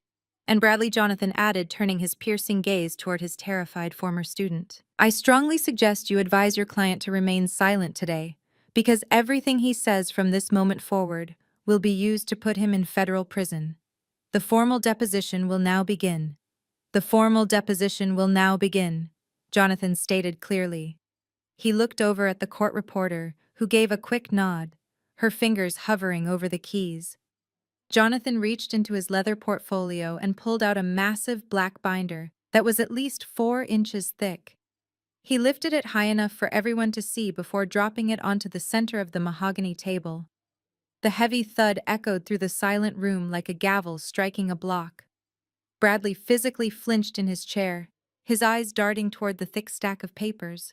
Marcus swallowed hard but tried to maintain a defiant glare. Let the record show, Jonathan began, his voice echoing with absolute authority, that we are submitting Exhibit A, which contains certified financial records, routing traces, and wire transfer receipts for the marital accounts previously shared by my client Maya and the respondent Marcus. Jonathan flipped open the heavy cover of the binder, revealing meticulously organized pages separated by brightly colored tabs. During the mediation session on the 14th of May, the respondent explicitly claimed that the marital savings were entirely depleted, leaving a joint balance of exactly $12. He testified under oath that he had used the funds to maintain the household. That was a blatant lie. Marcus leaned forward, opening his mouth to object, but Jonathan raised a single finger, silencing him instantly. According to subpoenaed bank records, Jonathan continued turning a page. The respondent began systematically draining the joint savings account exactly 8 months ago. This aligns perfectly with the timeline of when his extramarital affair with Chloe began. He did not spend this money on household maintenance. He executed a series of 42 separate wire transfers, carefully keeping each transaction just under the $10,000 federal reporting threshold to avoid triggering an automatic banking alert. He thought he was being incredibly clever. Jonathan pulled a specific document from the binder and slid it across the table toward Bradley. Bradley stared at it, but refused to pick it up. He funneled a grand total of $150,000 out of the marital estate, Jonathan declared. And he did not just hide it in a personal offshore account. He established a fraudulent financial vehicle. He created an irrevocable trust fund named the Joyce Family Legacy Trust, listing his mother as the primary beneficiary and himself as the sole trustee. He used his mother's name to launder stolen marital assets right under my client's nose. Marcus turned completely pale. The aggressive red flush in his cheeks vanished, leaving him looking like chalk. How did you get that information? Marcus whispered, his voice cracking. Those accounts are completely sealed. Nothing is sealed when it involves federal marital fraud, Jonathan replied coldly, not missing a beat. But the fraudulent trust is only the first part of this crime. We also tracked exactly where that stolen $150,000 went. It did not stay in the trust account for very long, did it, Marcus? Jonathan flipped to the next tab in the binder and pulled out a copy of a real estate deed. On the 3rd of April, the respondent authorized a massive wire transfer from the Joyce Family Legacy Trust to an escrow account held by a luxury real estate brokerage downtown. He used the stolen marital funds to pay the entire cash down payment for a high-rise luxury condominium. He then signed as the financial guarantor for the mortgage. And the sole resident listed on the deed for that condominium is his mistress Chloe. The silence in the room was absolute. The court reporter typed furiously, capturing every single damning word. Marcus looked as if all the oxygen had been sucked out of his lungs. He slumped back in his chair, staring blankly at the polished wood table. His carefully constructed web of lies had just been completely dismantled in less than 5 minutes. He had stolen from his wife, implicated his own mother in a financial crime, and bought a luxury property for his mistress, using traceable funds. Every single transaction was documented, time-stamped, and verified by federal banking authorities. He had nowhere left to hide. The arrogance that had fueled his entire existence for the past 5 years was completely evaporating. He looked over at me, his eyes wide with a mixture of terror and disbelief. He had spent months convincing himself that I was just a clueless freelancer who was too blind to notice his financial manipulation. He had bragged to his entire family about leaving me with nothing but a $50,000 credit card bill. Now the reality of his situation was crashing down around him. He realized that I had quietly gathered the evidence to absolutely destroy his life. Bradley watched his brother-in-law completely fall apart in front of him. The terrifying realization that his own legal career was now intimately tied to a massive federal fraud case finally pierced through his arrogant skull. He could not let this happen. He needed to regain control of the room before Jonathan reported him to the ethics board. Bradley suddenly slammed both of his hands flat against the mahogany table. The loud smack made Marcus jump, but Jonathan and I did not even blink. "Listen to me right now," Bradley shouted, his face turning a deep shade of crimson as he pointed a shaking finger at me. "This is nothing but a desperate shakedown. You can wave all the bank statements you want in our faces, but it does not change the fundamental truth of this marriage. Marcus earned every single penny of that money. He worked grueling 60-hour weeks building a lucrative career while you sat around the house doing absolutely nothing. You have zero work ethic, Maya. You come from a culture of people who are always looking for a handout and expecting a free ride on the backs of successful, hardworking men." Jonathan tightened his grip on his pen and leaned forward to object to the blatantly racist language, but I held up my hand and stopped him. I did not need my lawyer to defend my honor. I wanted to handle this arrogant man myself. "You did not contribute a single dollar to the marital estate," Bradley continued, his voice echoing loudly off the glass walls. "You were perfectly content to be lazy and drain his resources. Taking that money and placing it into a trust for his mother was not fraud. It was simply my client reallocating his own hard-earned assets to protect them from a woman who brings absolutely no value to the table. We will argue that in front of any judge, and we will win, because the law protects the primary earner from predatory spouses like you." I let out a slow, humorless laugh that immediately cut off his unhinged rant. I leaned forward, resting my arms on the table, and locked my eyes directly onto his. "You really are the most incompetent lawyer I have ever met," I said, my voice dangerously calm and precise. "You are sitting here trying to justify grand larceny with coded racist insults because you have absolutely no valid legal defense. But since you want to talk about the law, let us talk about the law, Bradley." I opened my own leather briefcase and pulled out a single sheet of paper, sliding it across the table toward him. "Let us talk about the Uniform Voidable Transactions Act," Y said, watching his eyes drop to the paper. "Under state family law, any income earned during the marriage is considered community property, regardless of whose name is on the paycheck. By transferring $150,000 of community property into an irrevocable trust without my written spousal consent, Marcus committed blatant marital fraud. That is a fact, not an opinion." Bradley swallowed hard, his throat visibly bobbing. "But the real problem for you, Bradley, is not what Marcus did."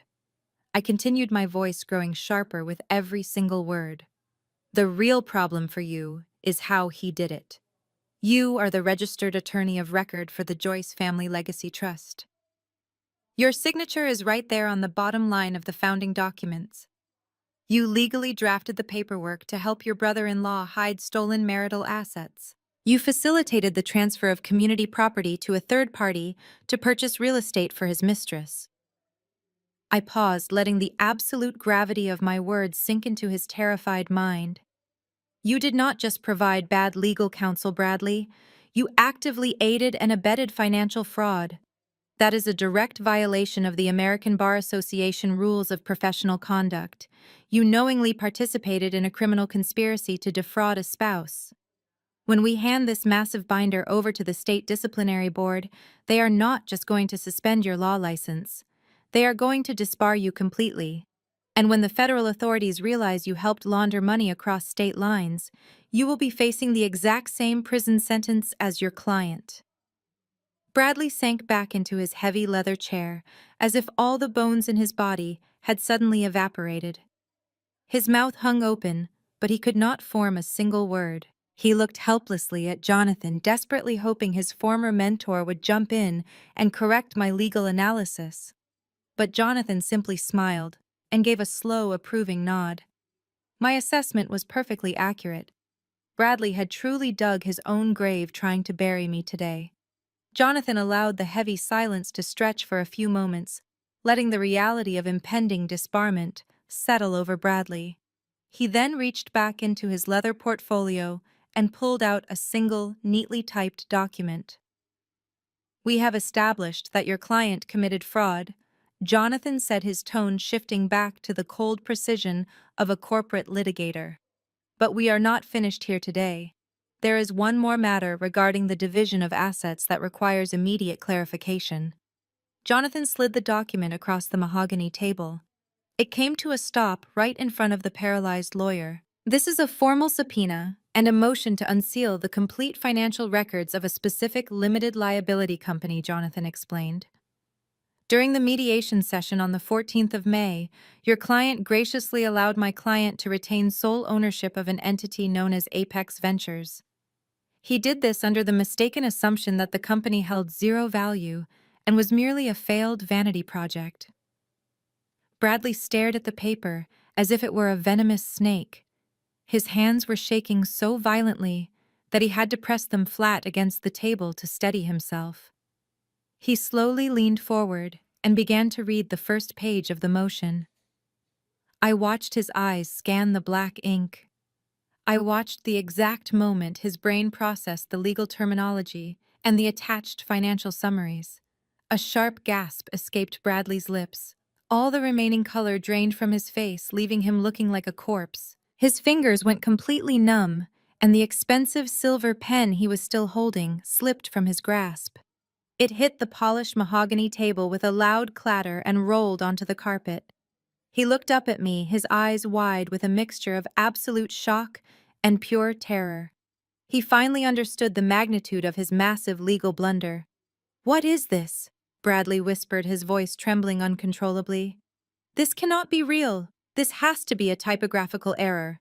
There is an extra zero here. There are several extra zeros here. This is legally impossible." Marcus, who had been sitting in stunned silence, suddenly snapped back to reality. He saw his arrogant lawyer completely crumbling, and his panic quickly morphed into aggressive frustration. "What is going on?" Marcus demanded, slamming his hand on the table again. "What is that paper, Bradley? Stop acting like a scared child and tell me what they are trying to pull now. We are the ones in control here." Bradley could not speak. He just kept shaking his head, staring blindly at the document. Marcus let out an angry growl and reached across the table. He aggressively snatched the paper right out from under Bradley's nose. "Give me that," Marcus snapped, bringing the document closer to his face. "You are letting them manipulate you with fake legal threats. Let me see what kind of garbage they printed out." Marcus began to read the motion. He read the official letterhead from the federal tax court. He read the request to unseal the blind trust protecting the corporate assets. And then his eyes reached the attached schedule of holdings for Apex Ventures.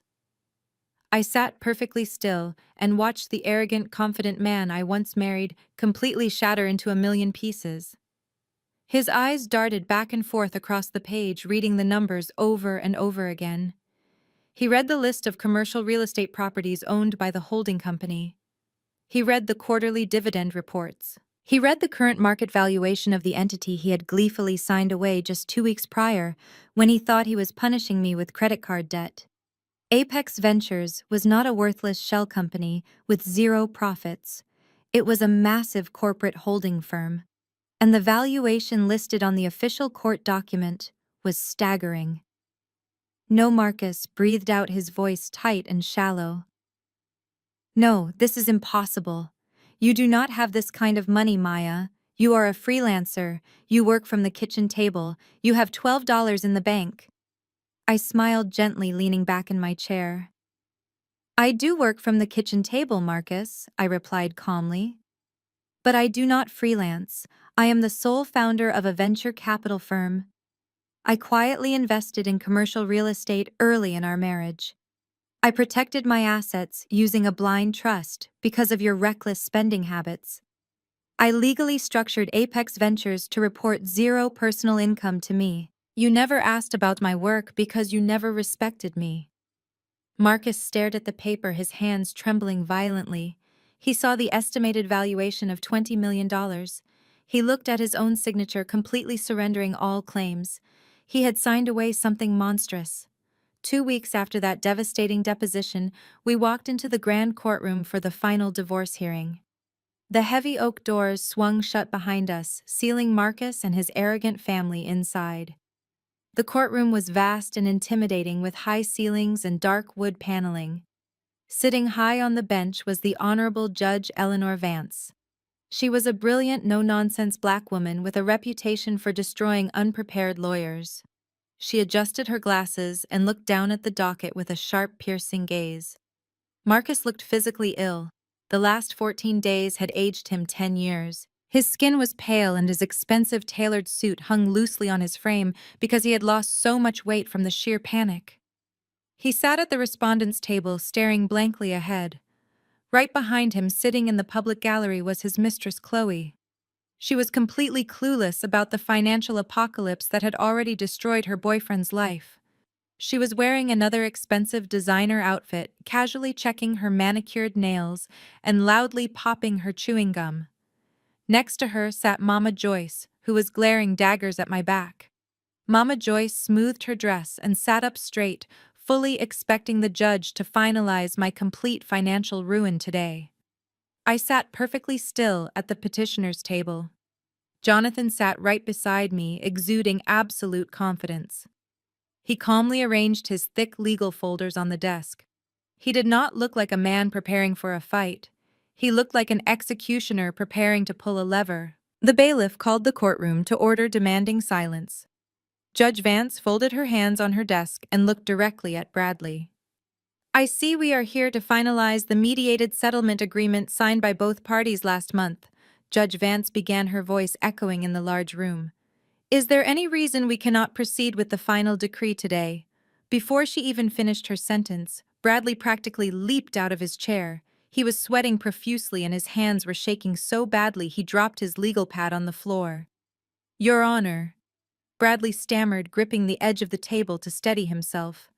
The respondent urgently requests to file an emergency motion to completely void the previously signed mediation agreement. We are officially petitioning the court to throw out the entire contract immediately. A loud gasp echoed from the gallery. Mama Joyce leaned forward, gripping the wooden railing in shock. Chloe stopped popping her gum and looked around in utter confusion. They had no idea why Bradley's tone was so desperate. They thought the agreement was their ultimate victory. Judge Vance narrowed her eyes and picked up a pen. On what grounds, counselor? She asked, her tone dripping with intense skepticism. Both parties signed this document voluntarily. Furthermore, you were the attorney of record representing the respondent during that mediation. Are you telling this court that you allowed your client to sign a legally binding document that you now wish to invalidate? Yes, Your Honor. Bradley choked out, his face turning a deep shade of crimson. We are claiming gross misrepresentation and fraud on the part of the petitioner. My client was maliciously tricked into signing away his marital rights to a specific business entity known as Apex Ventures. The petitioner deliberately concealed the true astronomical value of this holding company. She led us to believe it was a completely worthless asset with zero profits. We were severely defrauded, Your Honor, and we demand a full, equitable division of that $20 million corporate asset. The moment the words $20 million left Bradley's mouth, the entire courtroom descended into absolute chaos. Chloe let out a loud, piercing shriek, dropping her expensive handbag onto the floor. Mama Joyce jumped out of her seat screaming my name in pure disbelief before the bailiff ordered her to sit down and remain silent. Marcus just buried his face in his trembling hands, unable to look at his family. Judge Vance slammed her heavy wooden gavel repeatedly until the room finally fell completely quiet again. She glared at the gallery, threatening to clear the room if another sound was made. She then turned her fierce gaze back down to the sweating lawyer standing before her. "You are making a very serious accusation of financial fraud," Counselor Judge Vance warned, her voice dangerously low. "But before we entertain this emergency motion, I need you to clarify something for the official court record. During this mediation session, did you or did you not demand that the petitioner assume $50,000 of marital debt in exchange for keeping this allegedly worthless company?" Bradley swallowed hard, his throat completely dry and his body shaking with intense fear. "Yes, Your Honor. We absolutely did," he whispered quietly. Judge Vance leaned back in her high leather chair and folded her hands, resting them beneath her chin. She stared at Bradley with a look of absolute disgust. "So, let me make sure I understand the sequence of events," she said, her voice dangerously calm. "You sat in a mediation room. You drafted a legally binding settlement.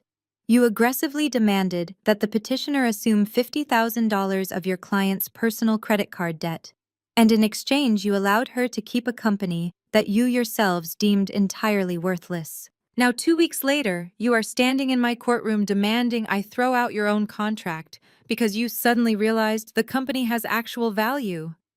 Bradley nodded frantically, wiping the sweat from his forehead with the back of his hand. "Yes, Your Honor," he pleaded. "We were deceived." She hid the true nature of the business.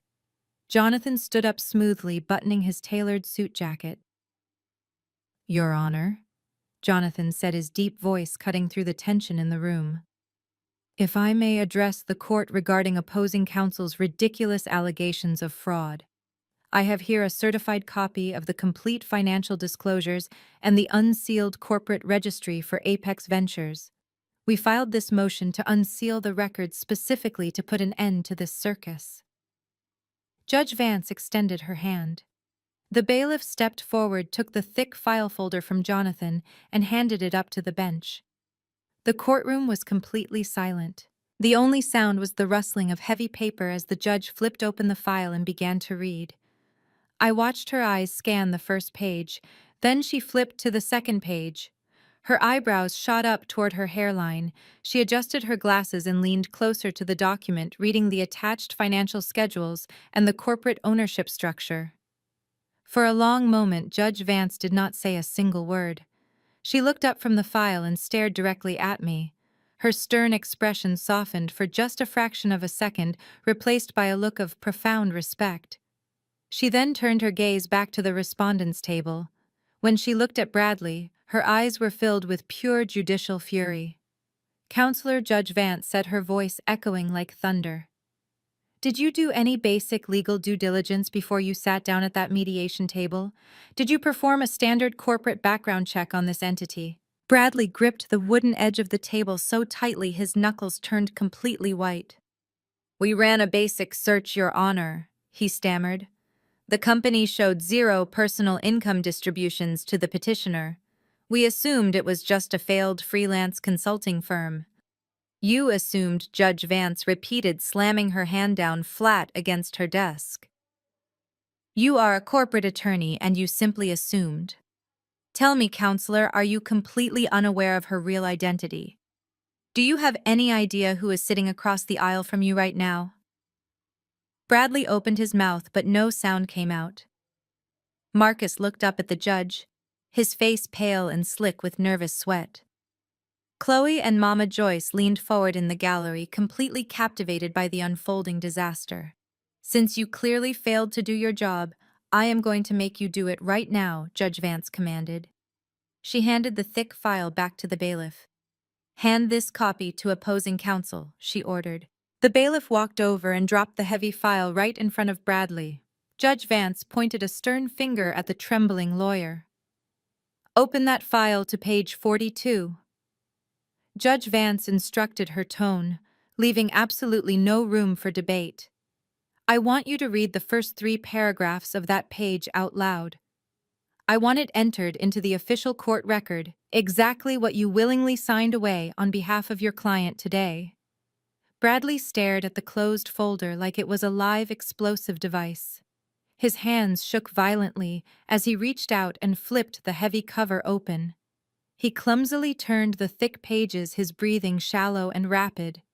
He finally reached page 42. The paper rattled loudly in his trembling hands. Read it, Counselor, Judge Vance barked. Bradley swallowed hard, his throat completely dry. He looked down at the black ink and began to read, his voice barely more than a terrified whisper. Pursuant to the corporate registry of the state, Apex Ventures is hereby designated as a primary holding corporation. He read, pausing to gasp for air. The sole managing director and majority shareholder holding 100% equity is the petitioner Maya. Keep reading, Judge Vance demanded, leaning forward over the bench. Read the asset valuation out loud for everyone in this courtroom. Now. Bradley wiped a bead of sweat from his chin and looked back down at the page. The current estimated market valuation of all combined assets under the Apex Ventures portfolio is... He choked on the next few words, his vocal cords completely seizing up under the immense pressure of the room. Speak up, Counselor. Judge Vance snapped, her patience entirely gone. $20,450,000. Bradley forced the words out in a single breathless rush. A collective gasp swept through the gallery. Even the stoic bailiff raised an eyebrow. Marcus gripped the edge of his table, his knuckles turning bone white. He stared at me as if I were a stranger, a terrifying phantom who had just materialized in the courtroom. Continue reading, Judge Vance ordered, leaning back with a look of severe satisfaction. Read the list of primary subsidiaries and commercial real estate holdings. I want the respondent to fully understand exactly what he agreed to forfeit during your mediation session. Bradley's hands shook so violently the thick paper made a loud rustling sound in the quiet room. Apex Ventures holds majority ownership in a diverse portfolio of commercial properties and tech startups. Key real estate holdings include... He paused, his eyes widening in absolute horror as he read the next line silently to himself. Read it, the judge commanded, her voice echoing loudly. Including the premier commercial high-rise located at 400 West Plaza.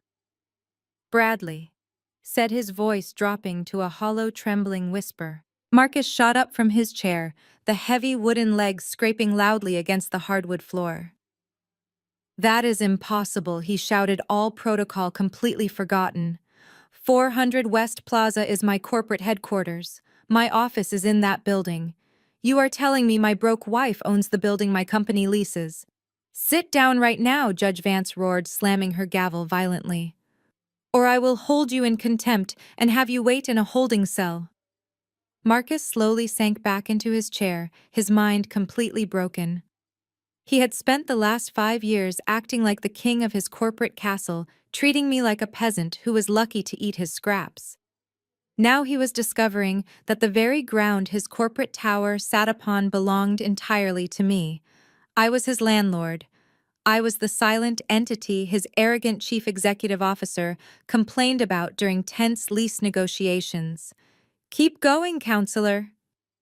Judge Vance said, her eyes locked directly on Marcus. Finish the list. Bradley swallowed hard, his face completely devoid of all color. Additional holdings include the downtown luxury residential tower located at 800 Park Avenue. This time it was Chloe who reacted violently. She shrieked, jumping up from the wooden gallery bench. Wait a minute, she yelled, completely ignoring the strict rules of the court. 800 Park Avenue is my building. That is where Marcus bought my new luxury condo. She cannot own my building. That is completely illegal. Bailiff, remove that woman from my courtroom immediately. Judge Vance barked, pointing a firm finger toward the back doors. The armed bailiff marched over, grabbed Chloe by the arm, and physically escorted the screaming, thrashing woman out into the long hallway. The heavy oak doors slammed shut behind her, cutting off her high-pitched, arrogant protests. Mama Joyce sat frozen in her seat, her mouth hanging open, looking as though she might faint at any given moment. Jonathan stood up smoothly, adjusting his tailored jacket.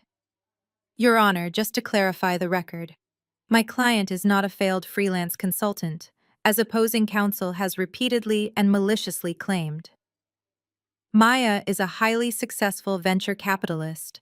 She specialized in distressed asset acquisition long before she met the respondent. Because she recognized his severe financial irresponsibility, early in the marriage she utilized a perfectly legal blind trust to protect her investments. She purposely structured Apex Ventures to yield zero personal income to herself, to shield her assets from his reckless spending habits. I looked directly at Marcus across the wide aisle. His eyes were red, and a single tear of pure humiliation rolled slowly down his cheek.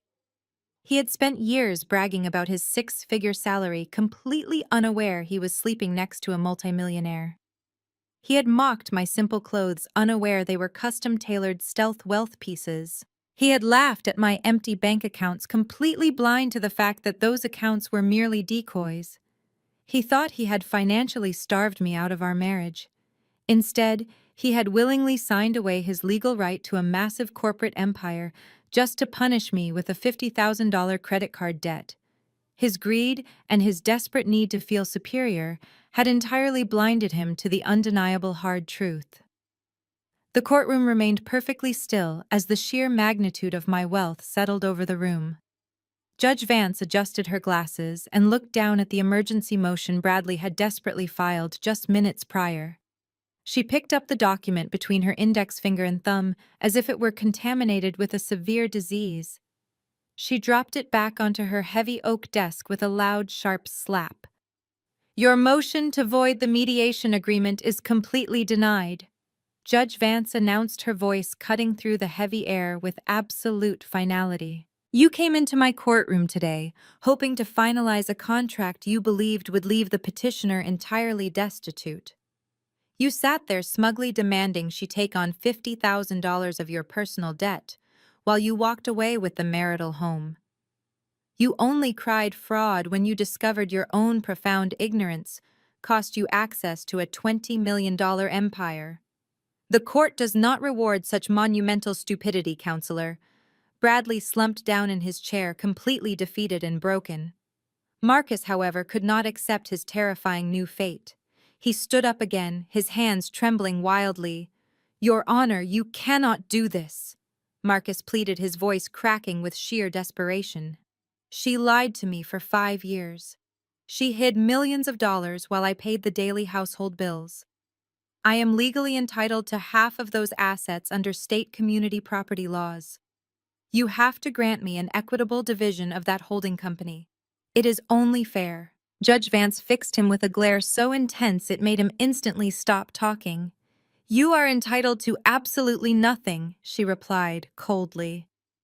You seem to have conveniently forgotten the massive financial fraud you just committed. You systematically stole $150,000 of marital funds. You funneled that money into a fraudulent trust under your mother's name to buy luxury real estate for your mistress. You then sat in a legal mediation and perjured yourself by claiming those joint accounts were empty. She leaned forward, pointing her wooden gavel directly at his chest.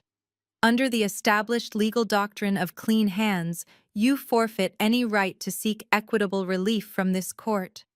Judge Vance continued, her words striking him like physical blows. You cannot commit blatant financial crimes to defraud your spouse and then beg the court for a fair share of her corporate assets when you realize you played a losing game. Furthermore, the blind trust protecting Apex Ventures is legally ironclad. It was established before your marriage specifically to protect the petitioner's assets from someone exactly like you. You will not see a single penny of her wealth. Marcus grabbed his chest as if he was having severe trouble breathing. He looked at Bradley, begging his lawyer to do something, but Bradley refused to even make eye contact. The judge was not finished destroying his life. She picked up her pen and turned to the final page of the divorce decree.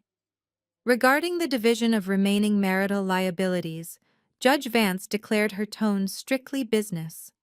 During mediation, the respondent maliciously attempted to force the petitioner to assume $50,000 of credit card debt. This debt was accrued entirely by the respondent to fund his extramarital affair and purchase luxury items for his mistress. Due to the egregious nature of your financial misconduct, I am ruling that the respondent Marcus is solely responsible for 100% of that massive balance. Marcus let out a loud, choked sob. Your Honor, please, he begged, gripping the heavy wooden table to keep himself from collapsing onto the floor. My corporate accounts are completely frozen because of a forensic audit. I do not have $50,000. I do not even have enough cash to pay the mortgage on the house next month. If you saddle me with this crushing debt, I will be completely bankrupt before the end of the week. That sounds like a personal problem that you created with your own deceit, Judge Vance replied, completely unmoved by his pathetic tears. You wanted the house, and you fought aggressively for it. Now you can figure out how to pay for it yourself. The final divorce decree is approved exactly as modified by this court today. The petitioner retains sole ownership of her corporate holding company. The respondent assumes all marital debt and forfeits any claim to spousal support. She signed her name at the bottom of the page with a forceful stroke of her pen. Marcus collapsed back into his chair, burying his face in his hands. He was leaving with a massive mountain of debt, a frozen bank account, and an impending corporate investigation. He lost absolutely everything. Mama Joyce sat frozen behind him, watching his world completely fall apart. Judge Vance banged her gavel one final time. We are adjourned, she announced, retreating to her chambers. The bailiff unlocked the side door and followed her, leaving the ruined family to sit in the wreckage of their arrogant creation. I stood up slowly, smoothing my charcoal gray suit. I reached into my sleek briefcase and pulled out a single crisp white envelope. It was sealed with a red wax stamp bearing the corporate crest of the parent company that owned his sales firm. I walked calmly across the center aisle. Marcus was still slumped in his chair, staring blankly at the polished floor. Bradley was frantically packing his legal pads, refusing to look up. Mama Joyce remained entirely paralyzed in the gallery, her mouth still hanging open in absolute shock. I stopped right in front of the respondent's table and dropped the envelope directly onto his trembling hands. Marcus flinched as if the paper burned his skin. He looked up at me with red-rimmed, tear-filled eyes. What is this? He whispered, his voice entirely broken. Is this another lawsuit, Maya? Have you not taken absolutely everything from me today? I looked at him, feeling absolutely no pity. Open it, Marcus, I commanded, my voice echoing in the quiet room. Read your future. His shaking fingers broke the red wax seal. He pulled out the single sheet of thick corporate stationery. He read the bold black text at the top of the page. Notice of immediate termination with cause. His eyes frantically scanned the paragraphs below, detailing his gross embezzlement. The fraudulent expense reports, the $10,000 diamond bracelet he wrote off as a client gift, and the immediate suspension of all his corporate benefits. You are fired, Marcus, I said, my tone completely devoid of emotion. As the majority shareholder of the parent company, I personally reviewed the preliminary findings from the forensic audit. You stole from my company to fund your pathetic little affair. You are completely terminated, effective immediately. Furthermore, Corporate Human Resources has already forwarded the embezzlement evidence to the federal authorities. You will be facing severe criminal charges by the end of the week. You are officially ruined.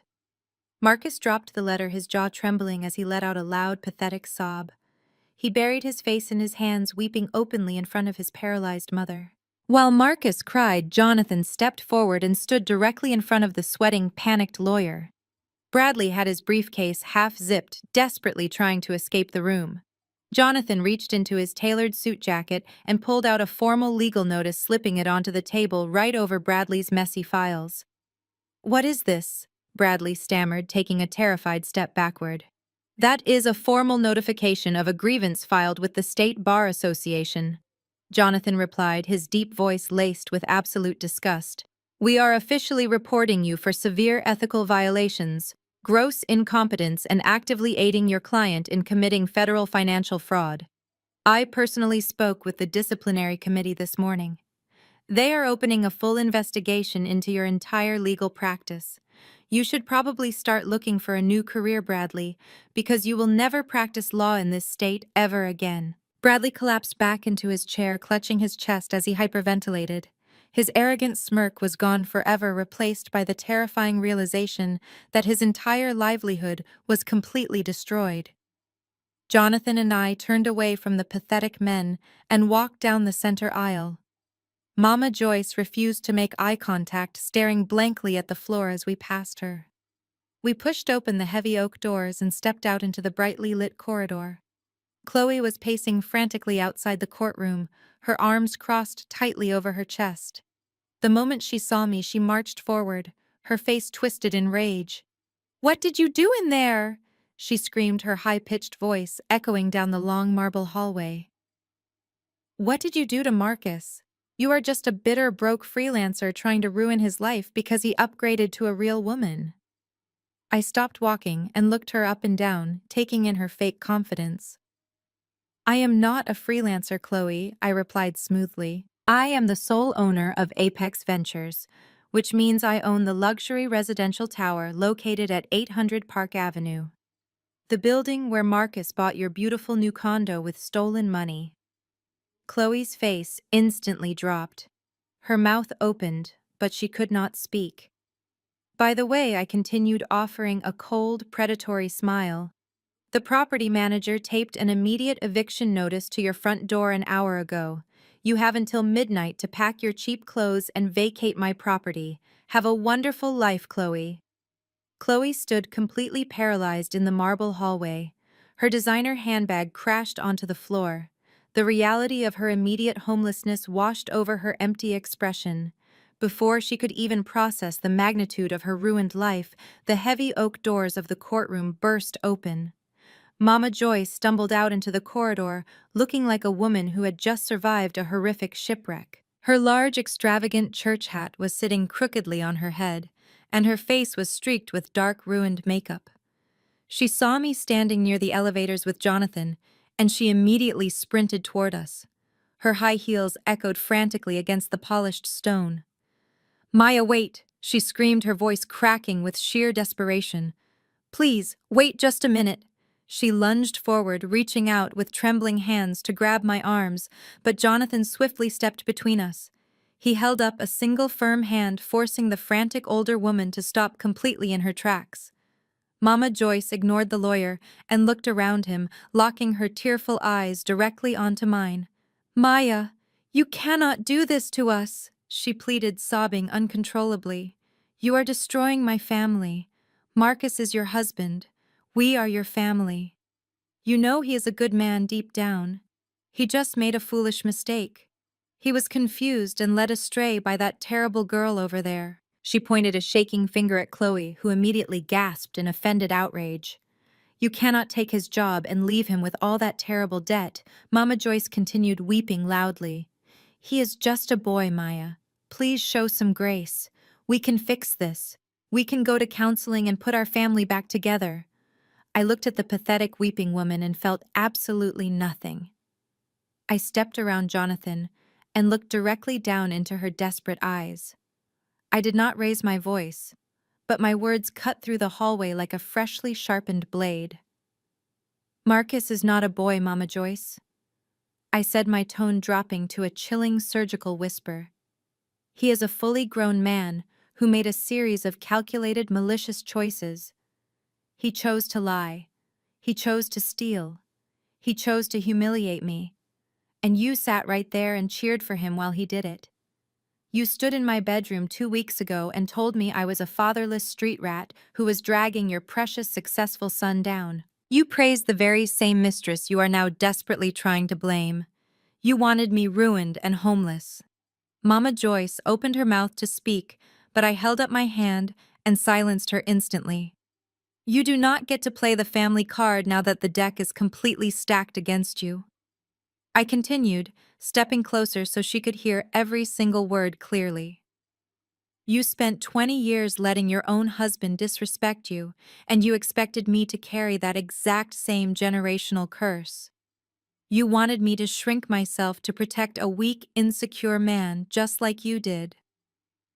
But I am not you, Mama Joyce. I refuse to carry your dead weight. I refuse to finance your delusions of grandeur. I broke the cycle, and I am protecting my peace. You wanted a son who matched his fly. Well, now you have him. He is broke, unemployed, and facing federal indictment. You two deserve absolutely everything that is coming to you. I turned away and pressed the elevator button. The hallway erupted into a screaming match. Chloe marched over and began shrieking at Mama Joyce, calling her a hypocritical enabler. Marcus stumbled out of the courtroom, and Chloe immediately turned her absolute fury onto him, demanding he fix her housing situation. Bradley followed closely behind, looking pale and sickly, as he muttered frantically to himself about losing his law license. They were tearing each other apart, like a pack of starving wolves, turning on their own, completely consumed by the toxic greed they had so proudly cultivated. The stainless steel elevator doors slid open with a soft chime. I stepped inside with Jonathan and pressed the button for the lobby. I did not look back at the chaos echoing down the corridor. The heavy doors glided shut, cutting off the sounds of their misery entirely. I walked out the front glass doors of the grand courthouse and stepped into the warm, bright afternoon sunlight. A sleek black Maybach idled flawlessly at the curb. My chauffeur stood ready, holding the rear passenger door open for me. I slipped into the pristine leather interior and breathed in the quiet scent of absolute victory. The engine hummed softly as the luxury vehicle pulled away, leaving the courthouse and my ruined former family far behind in the rearview mirror. The game was officially over. The most profound takeaway from this narrative is the undeniable reality that true power whispers while deep insecurity screams.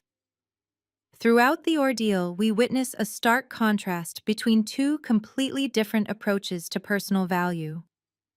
On one side, there is a desperate need for external validation fueled by stolen money, flashy logos, and loud, arrogant boasting. This loud lifestyle is inherently fragile because it relies entirely on the shallow perception of others rather than a solid foundation of authentic achievement. On the other side, we see the quiet, unshakable confidence of absolute financial and emotional independence. Real, lasting success never needs to announce its presence or belittle others to feel important. By choosing to operate in total silence and refusing to engage in petty ego battles, you can clearly observe the true character of those around you. When toxic people believe you have absolutely nothing, they quickly reveal exactly who they are and how poorly they treat others. This quiet approach provides the ultimate tactical advantage, allowing you to build an impenetrable fortress while your adversaries carelessly dig their own graves through sheer arrogance.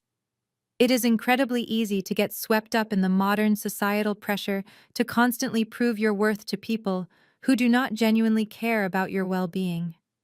However, remember that the ultimate personal victory always lies in radical emotional detachment and meticulous strategic planning.